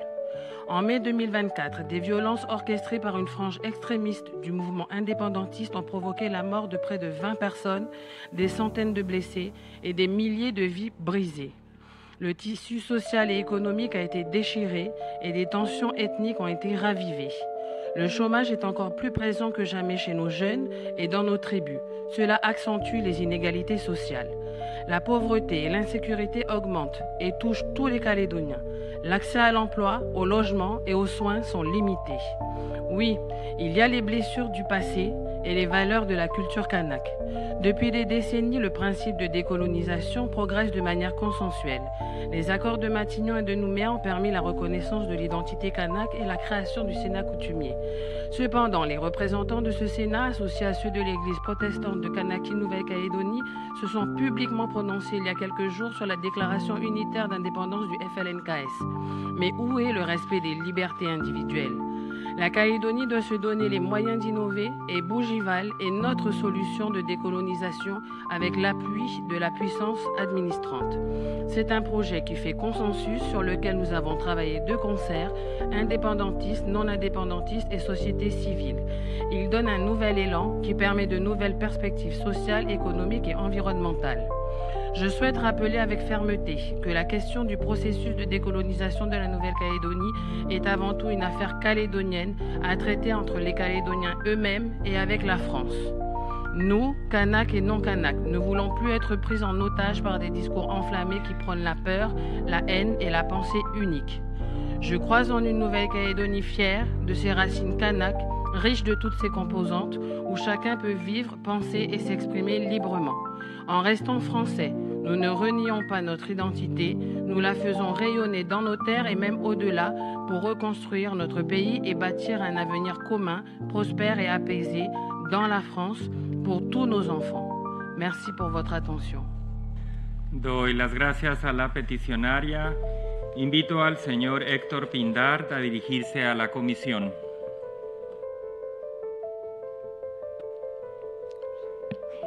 Mr. President, distinguished representatives, I represent the movement for decolonization and social emancipation of Guyana, French colony between Brazil and Suriname. I speak today in defense of our Kanak brothers and sisters. I'll start with a fundamental question. Will we finally liberate the peoples still living under French colonial domination? Anachronistic, destructive, and contrary to international law. Because year after year, this committee gives the floor to loyalists, opponents of decolonization, come and do the work of the French colonial power. This practice undermines the very mission of the Special Committee on Decolonization and calls into question the UN's commitment to its own resolutions and to the course of history itself. As for France, it refuses to accompany its colonies on the path to complete decolonization. Let us recall the third referendum of December 2021 in Kanaki, imposed and conducted in effect without the participation of the Kanak people. The low turnout and the results speak for themselves. We also recall May 2024, when France unilaterally decided to unfreeze the electoral roll, an act that directly triggered unrest and violent and deadly repression on the Kanak youth. The French state had been warned, notably by a member of parliament, Jean-Victor Castor, in the French National Assembly. Then came the Bougival Agreement project in July 2025. Discussed in France, first problem, because it was far from Kanaki, held behind closed doors, second problem, because of the lack of transparency, in the presence of loyalists, third problem, because it further undermined an already unbalanced process, and without the participation of customary institutions, it was doomed to fail. FLNKS, the main pro-independence organization, officially refused to endorse this project in August, stating that its representatives had never signed any final agreement. And yet, France continues to promote this so-called agreement, pretending that pro-independence representatives had signed it. The document in question is neither initialed nor signed. Ladies and gentlemen, representatives of nations that have known colonization, that have fought for your freedom, do not remain silent. Your voice matters. Defend what is just, the liberation of people still under colonial rule. The Kanak people hold an inalienable right to self-determination, not under conditions dictated by Paris, but under their own conditions protected by international law. It is imperative that France abandon the strategies to delay troop decolonization in Kanaki, New Caledonia, and also the other territories where it continues to impose its rule. We call for a reinscription of those territories on the list of non-self-governing territories and call for the committee to return to its purpose, to accompany peoples across the world toward their full and complete sovereignty. We are all watching you. Thank you. Doy las gracias al peticionario. Invito al señor Ernest de Mene a dirigirse a la comisión. Monsieur le Président, Mesdames et Messieurs les honorables membres de cette commission, Mesdames et Messieurs, permettez-moi de saluer, Monsieur le Président, votre engagement et votre détermination dans la conduite des travaux de cette commission. Je me présente devant vous en tant que jeune Kanak qui porte la conscientisation sur l'accession de notre pays Kanaki à la pleine et entière souveraineté. Le 24 septembre 2025, le peuple kanak, par la voix du FLNKS, des représentants traditionnels et coutumiers, des partis politiques nationalistes, l'Église protestante de Kanak et Nouvelle-Calédonie et des forces vives a proclamé avec détermination sa volonté de voir accéder le pays à la pleine souveraineté. Ce moment solennel admettait une importance particulière dans un contexte local où la cohésion sociale est fragile. En effet, après plus de 30 années de paix et de prospérité sociale et économique, le territoire se retrouve dans une impasse politique dont la source demeure l'obstination de la puissance administrante à passer en force et imposer ses pratiques sans véritable dialogue sincère. La révolte de mai 2024 fut une réponse à l'énième passage en force de l'État sur la question du dégel du corps électoral provincial et du processus de décolonisation acté dans le cadre de l'accord de Nouméa. Il a mis en lumière les précarités des liens sociaux, des tensions identitaires et le désarroi d'une partie de la jeunesse, tout en questionnant notre capacité collective à bâtir un avenir commun. L'enjeu dépasse toute réponse strictement sécuritaire. Il appelle à repenser en profondeur les politiques publiques envers la jeunesse, le peuple kanak, et dans un esprit de justice sociale, de reconnaissance de l'identité kanak et d'équilibre territorial. Plus que jamais, la France doit honorer l'engagement pris en 1998 par la signature de l'accord de Nouméa. Partant de ce socle politique et juridique de portée internationale, la mouvance indépendantiste, avec à ses côtés les autorités coutumières, les églises et les forces vives, ont rejeté formellement le projet d'accord de Bougival qui crée une rupture avec les fondements et les acquis politiques et institutionnels au cœur de ces 3 dernières décennies de paix. Le projet d'accord dit de Bougival n'est pas un accord susceptible de garantir le droit du peuple kanak à sa libre disposition, ainsi qu'une évolution de notre pays vers une entière décolonisation permettant une accession à la pleine souveraineté. Ce projet d'accord fait disparaître dans le texte le peuple kanak au profit du peuple calédonien, rétablit la colonisation de peuplement, élargit le corps électoral, ne propose aucun calendrier d'accession à la pleine souveraineté et conditionne le transfert des compétences régaliennes à des expectatives futures totalement incertaines.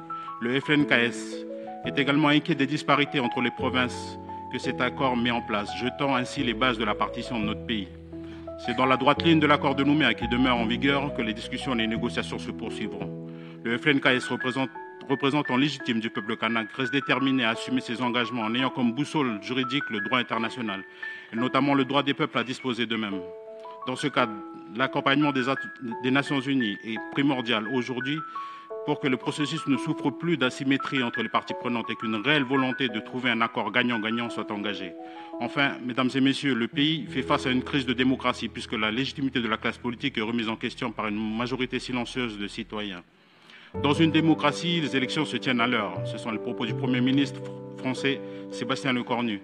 Il est donc impératif que les prochaines élections provinciales se tiennent en novembre 2025, comme le prévoit la loi, avec un corps électoral gelé, comme l'a confirmé le Conseil constitutionnel français.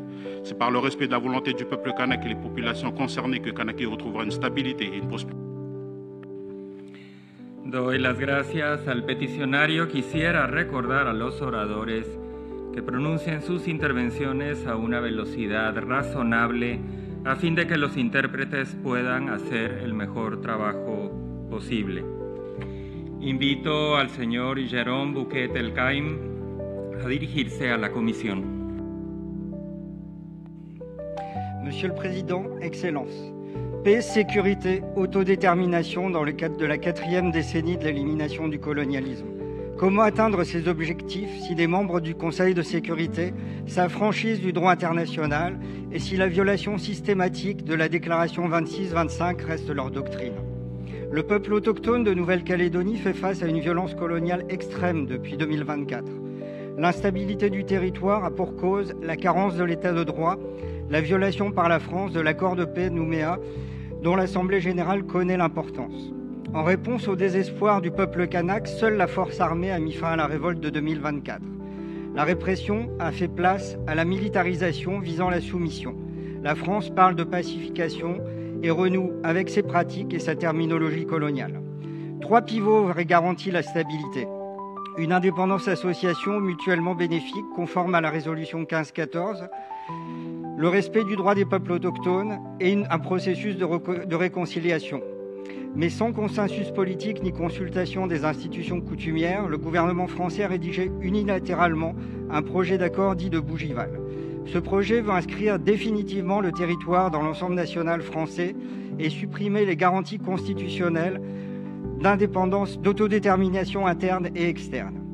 Cette manœuvre a été dénoncée par les forces coutumières et indépendantistes dans une déclaration du 24 septembre 2025 qui résume la gravité de la situation. Mais la France veut passer en force et effacer l'identité kanak et l'accord de Nouméa au mépris du principe de bonne foi. Le risque pour la paix et la sécurité est considérable car la France viole ses engagements, le droit international et place le territoire dans une même situation qui a conduit à la révolte de 2024. La logique assumée est coloniale et assimilationniste. La France ne veut d'émancipation ni en Calédonie ni ailleurs. C'est pourquoi nous invitons la Commission à constater que le projet de Bougival ne réalise pas le droit des peuples à disposer d'eux-mêmes, conformément à la résolution 1541 et à la déclaration sur les droits des peuples autochtones. Constater que la violation persistante par la France de l'accord de Nouméa, de la résolution 1514, déclaration 26-25 et des recommandations du CDH et du CAT. Poursuivre l'examen de la question du territoire de Nouvelle-Calédonie. La Commission devrait inviter l'Assemblée générale à maintenir la Nouvelle-Calédonie sur la liste des territoires décolonisés, inscrire dans sa résolution les observations finales du CDH et du CAT, encourager la reconnaissance internationale de l'État de Kanaki Nouvelle-Calédonie conformément à la volonté exprimée par la puissance administrante à Bougival. Une décolonisation apaisée doit être globale. La Calédonie est victime de la mythologie politique de sa métropole. Il conviendrait d'envisager, dans le cadre de la 4e décennie sur l'élimination du colonialisme, l'inscription de tous les territoires métropolitains et ultramarins, des puissances administrantes telles la France, le Royaume-Uni, et qui constituent d'évidentes colonies, du Pacifique à la Caraïbe, la Guyane, la Corse, la Bretagne, l'Écosse et tant d'autres. Doy las gracias al peticionario. Invito al señor Alfred Baird a dirigirse a la comisión. Thank you, Chair, Excellencies, delegates, ladies and gentlemen. I am co-convener of Liberation Scotland and scholar of post-colonial studies. On 24 September 2025, the Kanak people, through the voice of the Kanak, the Socialist National Liberation Front, traditional and customary indigenous representatives, national socialist political parties and other active groups resolutely proclaimed their desire to see the land of their ancestors achieve full sovereignty. In accordance with GA Resolution 1654, the United Nations acknowledges an urgent need to vigorously apply the Declaration on the granting of independence to all such colonial countries and peoples. Post-colonial theory confirms the choice facing the Kanak and all colonised peoples, drained of their resources, their demographics manipulated and culture marginalised, is between independence, which is decolonisation, liberation and self-recovery of culture, or cultural assimilation, which means continued exploitation and oppression, ultimately ending in the perishing of a people's culture, identity and nation. The decolonisation framework outlines critical aspects of societal power and control dominating the Kanak people and preventing New Caledonia's independence. This reflects a colonial and hence oppressive and exploitative environment for indigenous people. As colonial oppression is ethnically oriented, independence depends on the solidarity of the oppressed ethnic group, in this instance the Kanak people. Decolonisation has the same goal as it's always had, removing colonial oppression and economic exploitation in all its forms, rejecting an aggressive political and imperial ideology and replacing imposed colonial institutions and alien cultural values, which include the crushing of the colonised. The decolonisation framework predicts that the colonial or administrative power acts to block self-determination and independence, including reverting to force, and so we have seen the militarisation of the territory since May 2024. The colonial power always behaves in bad faith. The Bougival process did not include prior consent and consultation with customary institutions, in contradiction with the final observations of the Human Rights Committee of October 2024. And so we see the absence of political negotiations conducted in good faith and the absence of signature of the Bougival draft agreement.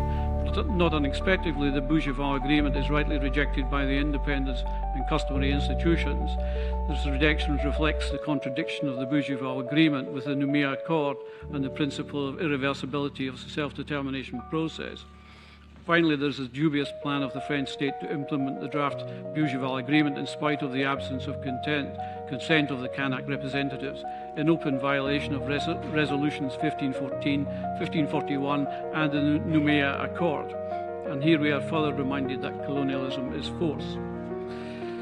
Today, as in Roman Empire times, the only bulwark against imperialism and corporate military colonialism are the nations themselves. Liberating colonized peoples and strengthening this bulwark was the intent behind the creation of the United Nations.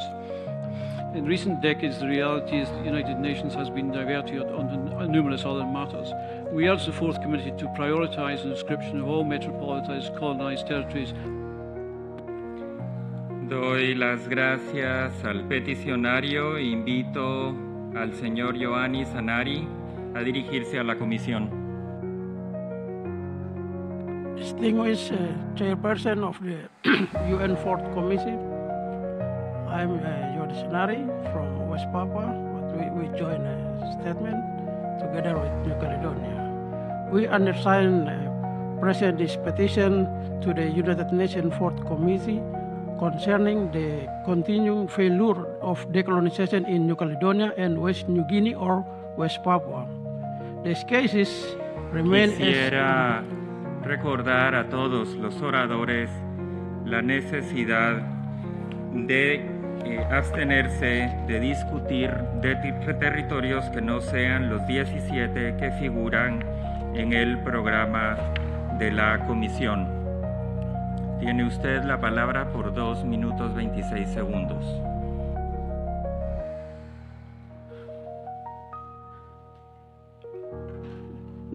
This case unfinished responsibility of the United Nations directly related to the violation of the UN Charter Article 73 of the UN General Assembly Resolution 1514 and UN General Assembly Resolution 66 on the first session.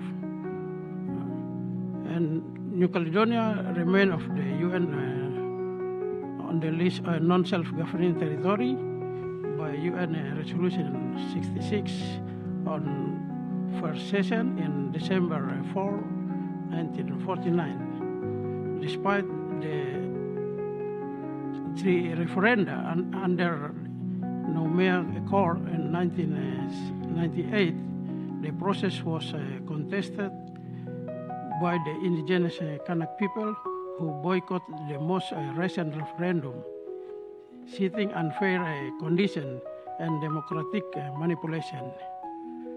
The Fourth Commission must reaffirm its responsibility to ensure the Kanak people can freely and fair exercise the right to self-determination under the international supervision. The Pacific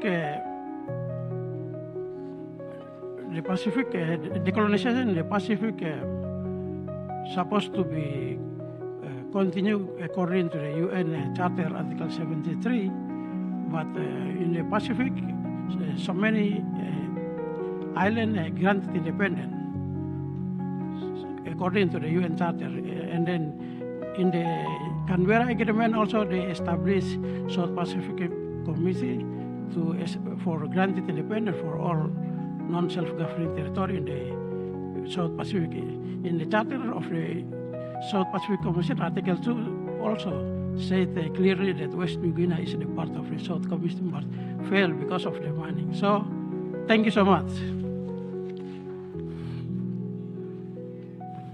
Indonesia tiene la palabra. Thank you, Mr. Chair. I would like to make a point of order because the petitioner is speaking on matters that fall entirely outside the scope of today's agenda item and obviously beyond the context of the 17 non-self-governing territories under consideration by this committee. The issues raised are in fact against the principles enshrined in the Charter of the UN, particularly those concerning the sovereignty of member states, and in this case, my country, Indonesia. I would like to emphasize that the 6 provinces of Papua are an integral part of Indonesia. This fact is final and irreversible.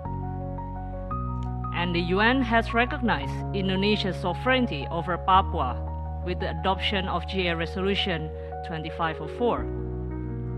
This statement by the petitioner constitutes a false and misleading narrative. It seeks to distort historical facts and undermine the territorial integrity and sovereignty of Indonesia. And therefore, Mr. Chair, my delegation requests that the 4th Committee disregard the statement by this petitioner and that his statement to be omitted from the official record of this meeting. I thank you, Mr. Chair.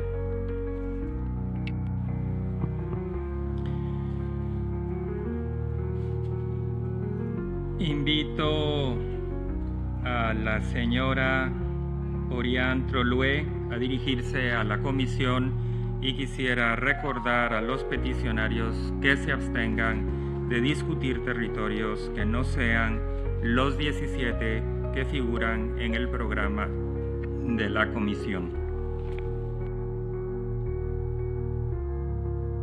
Monsieur le Président, Mesdames, Messieurs, Vos Excellences, j'interviens en tant que femme kanak et représentante du FLNKS. Près d'un an et demi après les événements graves survenus en Kanaki, les constats opérés par les instances onusiennes traduisent une évolution négative de la situation et l'échec à tous les niveaux du processus de décolonisation engagé par la France. Cette révolte populaire spontanée est la conséquence directe d'une violence institutionnelle et d'une politique coloniale orchestrée par l'État français et ses représentants locaux sur les populations kanak et océaniennes et sur la revendication du peuple kanak qui aspire à sa liberté et à son indépendance. La situation dramatique en Kanaki est le résultat d'une succession d'actions entreprises par la France qui a renié ses engagements inscrits dans l'accord de Nouméa et qui a tenté de faire adopter le dégel du corps électoral pour autoriser une nouvelle fois une colonie de peuplement et minoriser le peuple kanak dans son pays. Fidèle à ces pratiques néocoloniales, la France a encouragé la déstabilisation sociale, économique et institutionnelle de Kanaki pour faire porter la responsabilité aux indépendantistes et légitimer une répression hors norme, contraire aux droits de l'homme et une militarisation en cours qui génère une situation de psychose au quotidien. Le FLNKS dénonce la perpétuation de cette répression justifiée par un impératif sécuritaire et l'absence d'enquête sur l'assassinat des jeunes Kanaks tués en 2024. Nous accusons les anti-indépendantistes radicaux d'ingérence dans les décisions de justice concernant les prisonniers politiques Kanaks déportés en juin 2024 vers la France dans des conditions inhumaines et dégradantes, et d'utiliser les collectivités pour légaliser des mesures discriminatoires à l'encontre de nos populations Kanaks et océaniennes défavorisées. Malgré l'arsenal de recommandations des mécanismes et des instances onusiennes, aucune mesure n'est prise par la France pour y remédier. De surcroît, le FLNKS réaffirme le rejet ferme du projet d'accord de Bougival, car il impose une intégration définitive de Kanaki dans la France, entraînant assimilation et néocolonialisme. L'État français et les anti-indépendantistes radicaux ont instrumentalisé la signature du FLNKS pour obtenir son consentement et éteindre ainsi toute possibilité d'accéder à la pleine souveraineté. Le Front affirme qu'elle est la seule voie pour assurer une décolonisation dans la paix et la justice pour une société libre. Enfin, il est à noter que le Conseil constitutionnel a confirmé que le gel du corps électoral est conforme à la Constitution française. L'État et ses soutiens locaux affirmaient le contraire pour justifier un troisième report des élections provinciales. Et alors que l'instabilité institutionnelle actuelle en France aggrave la situation locale, le FLNKS exige qu'elle soit organisée avant le 30 novembre 2025. Pour conclure, Mesdames et Messieurs, j'informe la 4e commission que le peuple kanak, par le FLNKS, proclamera l'indépendance dès que les conditions seront réunies avant les élections de 2027. Doy las gracias a la peticionaria. Invito al señor Paul Charles Weah a dirigirse a la comisión. Monsieur le Président, Mesdames et Messieurs, comme vous le savez, la Nouvelle-Calédonie a connu un nouveau tournant politique il y a 3 mois avec la signature de l'accord de Bougival. C'est un compromis politique et un pari de la confiance qui donne une lueur d'espoir et une trajectoire de paix pour l'ensemble de la population après les événements de mai 2024. Nous considérons l'accord de Bougival est une nouvelle perspective politique qui s'inscrit d'une part dans le prolongement du processus de décolonisation engagé depuis les accords de Matignon en 1988 et de Nouméa en 1998 et d'autre part dans le cadre de la reconstruction économique et sociale de la Nouvelle-Calédonie tout en restant conforme à la résolution 1514 de l'ONU relative à l'octroi de l'indépendance aux pays et peuples coloniaux. À cet égard, l'accord de Bougival constitue une avancée politique majeur car il fixe le chemin d'un accès progressif à la pleine souveraineté sur des bases innovantes, nouvelles, inédites, telles que la création d'un État de Nouvelle-Calédonie, mais aussi l'institution d'une nationalité calédonienne et le transfert immédiat de la compétence des relations internationales. Il est bien évident que l'institution d'un nouvel État de Nouvelle-Calédonie donne une nouvelle dimension fondamentale à la Nouvelle-Calédonie dans ses attributs de souveraineté, car il sera associé dans l'exercice des compétences régaliennes, notamment sur les 4 dernières compétences, à savoir la justice, la monnaie, l'ordre public et la défense. À ce titre, la Nouvelle-Calédonie peut être reconnue par la communauté internationale en tant qu'État, voire bénéficier d'un statut au sein de l'ONU ou des organisations régionales comme le groupe fer de lance mélanisien ou le Forum des îles du Pacifique. Par ailleurs, le cheminement vers la souveraineté se traduit également par une capacité d'auto-organisation très élargie, ce qui va permettre au peuple de la Nouvelle-Calédonie de s'autodéterminer en fixant les fondements de la société calédonienne, de son organisation politique et institutionnelle, de son identité, afin de conjuguer l'identité du peuple premier et celle des autres communautés durablement installées en Kanaki Nouvelle-Calédonie. Monsieur le Président, l'accord de Bougival reste pour le moment fragile, compte tenu de la situation nationale instable avec la chute du gouvernement français et doit être finalisé avant de le soumettre à l'examen des procédures institutionnelles au niveau national et notamment de sa validation par l'organisation d'un référendum local en février 2026. Nous soulignons toutefois les enjeux importants de cet accord au regard des récents événements sanglants de mai 2024 avec la perspective de construire graduellement un nouvel État-nation dans le Pacifique. Pour conclure, nous appelons encore une fois la communauté internationale de soutenir le dialogue en cours entre la puissance administrante et les partenaires calédoniens. Nous continuons à croire que la décolonisation pacifique de la Nouvelle-Calédonie par le mécanisme de Bougival est réalisable, mais cela nécessite une volonté politique ainsi qu'un engagement fort de la France comme des partenaires calédoniens à agir ensemble dans l'intérêt général sur l'avenir de la Nouvelle-Calédonie. Doy las gracias al peticionario. Invito al señor Patrick Jomsey a dirigirse a la comisión. Monsieur le Président, Mesdames et Messieurs les membres de la 4e commission, Mesdames et Messieurs, permettez-moi tout d'abord de vous adresser nos salutations les plus profondes. Bozu. À Delhi et à New York, dernièrement, nous étions venus devant le comité des 24 pour leur faire part des résultats des discussions de débat qui ont débouché sur une proposition de l'État portant sur la première fois de la part de l'État français sur la souveraineté de la Nouvelle-Calédonie avec la France et pour laquelle nous leur avons demandé de soutenir. Se sont suivies dernièrement les discussions à Bougival au terme desquelles un accord a été trouvé et signé entre les partenaires calédoniens et l'État, dit accord de Bougival, qui se situe bien dans la droite ligne des 2 accords précédents. Et entre les partenaires calédoniens se sont mis d'accord d'aller expliquer les contours et l'esprit de l'accord de Bougival aux Calédoniens, comme ont eu à faire les anciens. L'Union nationale pour l'indépendance organise des tournées d'explication depuis déjà 2 mois. Cet accord de Bougival fera de la Nouvelle-Calédonie un État. Il transformera la citoyenneté en nationalité. Il ouvrira la voie à une reconnaissance internationale de nouvel État. Et pour ce faire, une loi organique spéciale organisera la mise en œuvre de cet accord de Bougival et définira la répartition des compétences qui restera évolutive en faveur de la Nouvelle-Calédonie, en particulier les 4 dernières, dans le domaine régalien. Les compétences dites de relations extérieures seront transférées dans son ensemble à la Nouvelle-Calédonie. Nous saluons encore une fois la méthode du ministre M. Valls, d'autant plus que le Congrès de la Nouvelle-Calédonie a donné son avis favorable au report des élections provinciales en juin 2026 afin de dérouler le calendrier de l'accord de Bougival. notamment le référendum pour approuver cet accord en février 2026 par les Calédoniens, un calendrier qui reste toutefois tributaire des contextes politiques nationaux.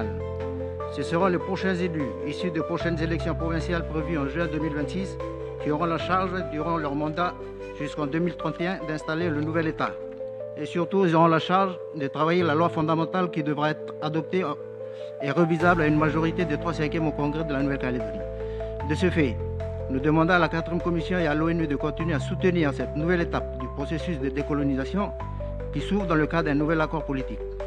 Par conséquent, nous plaidons pour que la Nouvelle-Calédonie demeure inscrite dans la liste des pays à décoloniser du C4 jusqu'à ce que le transfert des dernières compétences régaliennes soit effectif, sanctionné par un véritable acte d'autodétermination selon les principes de la Charte des Nations Unies, de la Déclaration relative aux peuples coloniaux de 1960 et conformément au droit international. Ainsi, nous souhaitons interpeller la 4e Commission de l'instrumentalisation du dossier calédonien par la classe politique française, voire internationale, qui n'a toujours pas fait favoriser la paix en Nouvelle-Calédonie dans les temps passés. L'expérience de notre passé, que vous connaissez, en dira beaucoup mieux. Mais pour l'heure, ce pari obtenu à Bougival garantit une large paix pour notre pays, demande beaucoup d'investissement, d'innovation et surtout de la confiance entre nous et en nous pour poursuivre à son terme ce processus de décolonisation sur lequel on s'est engagé depuis 40 ans. Je vous remercie.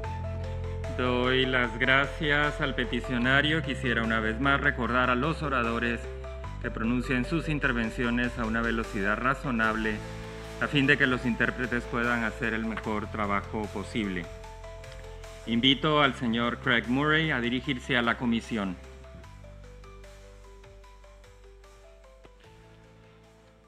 Thank you, Mr. President. Distinguished members of the committee, it's 2025. We are a quarter of the way through the 21st century already. And the world is sick of settler colonialism. We shouldn't still be talking about it, and we should have got rid of it. And New Caledonia is one of the worst examples of continued settler colonialism. It's a place where the indigenous people are not only deprived of real power in the state, deprived of autonomy in major monetary, fiscal, defense, foreign policy, it's a place where they are excluded from economic autonomy, where they are excluded from most of the wealth of the natural resources of the colony. This cannot stand. And we have a situation where local people, driven to despair by their circumstances, react with an act of understandable resistance, and that is met with military force and the old excuses by the colonizer to stamp down on the colonized. And we're seeing practices I find it hard to believe we are still seeing. We are seeing young members of the resistance shipped 10,000 miles away from their homes and their families to prison in France, in the prisons of the colonizer. And we're even seeing a situation where a French court recently ruled that one of them should be sent back to New Caledonia, and he's still in prison in Paris while the French government appeals against that decision. This is not the 19th century. These kind of behaviors need to stop. And now we're seeing fake agreements which are rejected in the declaration of the 24th of September by the legitimate representatives of the Kanak people. Let's have no more of these colonial tricks. Let's have no more of these fake agreements. The French have one duty in New Caledonia, and that's to get out of New Caledonia. Thank you. Doy las gracias al peticionario. Hemos escuchado al último peticionario en relación con la cuestión de Nueva Caledonia. Agradezco a los intérpretes que nos han dado 10 minutos extra. Doy ahora la palabra a la distinguida delegación de Francia. Le ruego que respete el límite de 3 minutos. Je vous remercie, Monsieur le Président. Je salue la présence à cette session des Calédoniens qui ont pu faire le déplacement à New York pour s'exprimer comme pétitionnaires. La Nouvelle-Calédonie a connu en 2024 des violences qui ont coûté la vie à 14 personnes et infligé des dégâts significatifs aux infrastructures économiques et sociales.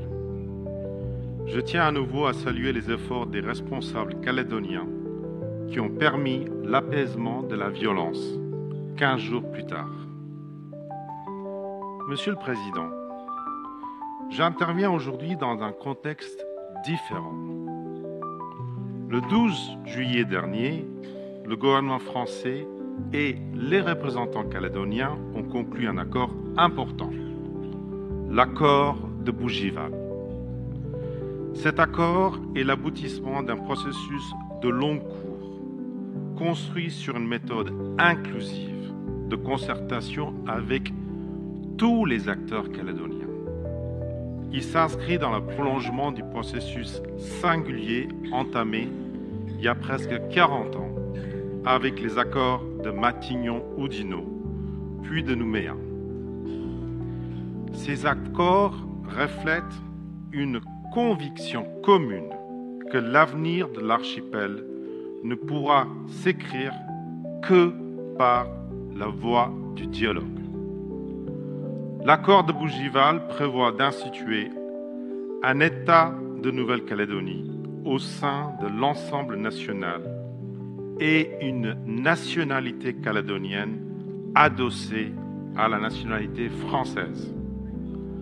L'accord de Bougival favorisera ainsi un renforcement de l'intégration régionale de la Nouvelle-Calédonie déjà bien engagée. Cet accord est une étape importante, mais nous devons poursuivre nos efforts car de nombreux défis restent à relever. Le premier est le redressement économique du territoire, encore très fragile. Le gouvernement de Nouvelle-Calédonie détient la compétence dans ce domaine et peut s'appuyer sur les nombreux atouts du territoire. L'État se tient à ses côtés et lui apporte tout son soutien dans cet effort de redressement. Il a fourni plus de 2,7 milliards d'euros en 2024, représentant 30% du PIB du territoire. Il accompagne également le territoire dans la refonte de son modèle économique et social. La France poursuivra le chemin tracé par l'accord de Nouméa dans le respect des droits à l'autodétermination. Elle est engagée à maintenir sa coopération étroite avec le Comité spécial de la décolonisation et des Nations Unies durant cette phase de transition. Doy las gracias a la distinguida delegación de Francia. Indonesia, hemos tomado debida nota de la solicitud realizada anteriormente. Consulto si desea aún hacer uso de la palabra. Thank you, Mr. Chair. Just would like to seek for the clarification with reference to my previous request and also intervention, that I would like again to request that the chair can make a ruling to omit the statement by petitioner named Johannes Anari from the official record of this committee. Thank you, Mr. Chair. Hemos tomado debida nota de su solicitud. Procederemos a consultar a nivel del buró y nos dirigiremos a usted posteriormente con esa solicitud.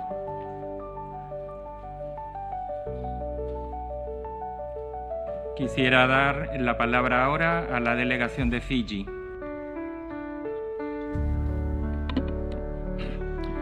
Chair, I have the honor of delivering this statement on behalf of the Melanesian Spearhead Group, MSG, member states represented in New York, namely Papua New Guinea, Solomon Islands, Vanuatu, and my own country, Fiji. New Caledonia FLNKS is also an integral part of the MSG membership. We recognize the important work of this committee and reaffirm MSG solidarity with territories from our Pacific region that are listed on the UN list of NSGTs, in particular New Caledonia. In line with the 23rd MSG Leaders Communique signed in Suva in June this year, The group encourages and supports peaceful dialogue process and calls for continued inclusive engagement among all stakeholders to decide the future status of New Caledonia. We wish to reiterate that it is imperative that the question of New Caledonia remains on the list of NSGTs and that momentum is maintained in supporting New Caledonia in its political journey. As chair of the MSG, we reaffirm the group's alignment with the position taken by PIFS as reflected in the PIF's 54th Leaders Communique adopted in Honiara, Solomon Islands last month. Pacific leaders deployed a high-level Troika Plus mission to New Caledonia last year following the May 2024 incident. They engaged meaningfully with a wide spectrum of stakeholders and assisted in the restoration of peace and harmony and normalcy. This engagement reaffirmed the Pacific's enduring commitment to supporting New Caledonia, that any future governance must reflect the will of all communities. The group takes note and is encouraged by the signing of the New Caledonia Roadmap, the Bougainville Accord, and recognizes the collective efforts of all New Caledonians and the government of France to find a lasting political solution on the question of New Caledonia following the tragic event last year. The MSG also underscores the importance of ensuring that the agreed UN visiting mission to New Caledonia takes place at the appropriate time and urges for adequate resources to enable this mission. We also recognize the commendable level of UN visiting missions to New Caledonia as a non-self-governing territory over the last decade, 2014, 2018, and this pending visit. We thank the administering power, France, and the people and the government of New Caledonia and the Special Decolonisation Committee for working together in a cooperative spirit in this context. Our group encourages all parties to remain engaged in good faith discussion and to work collaboratively towards a peaceful and durable political solution. Peace in the Pacific is central to the decolonisation journey, consistent with the Pacific Way and the Pacific Declaration on Ocean of Peace, whether it's New Caledonia or any country in the Pacific approach. MSG stands ready to support these efforts, consistent with our long-standing commitment to the rights, dignity, aspirations of the Kanak people and the broader Melanesian community, including French Polynesia. I thank you. Doy las gracias a la distinguida delegación de Fiji. Continuaremos el examen de la cuestión de la Nueva Caledonia para escuchar a las delegaciones que han pedido la palabra en nuestra próxima sesión. Noto a Papua Nueva Guinea y a Vanuatu. Esa próxima sesión se celebrará el miércoles 8, el día de mañana, 8 de octubre a las 15 horas en esta misma sala. Antes de levantar la sesión, deseo recordar a las delegaciones que el plazo para la presentación de propuestas sobre los temas relativos a la descolonización y sobre el tema erradicación del colonialismo en todas sus formas y manifestaciones vence mañana, miércoles 8 de octubre a las 16 horas. Se levanta la sesión. Teman-teman, terima kasih banyak telah menyaksikan siaran di channel YouTube Manuskrip Papua. Kami sangat menghargai setiap dukungan yang kalian berikan. Tanpa kalian, perjalanan channel ini tidak akan terasa seistimewa ini. Salam dan hormat dari YouTuber Manuskrip Papua.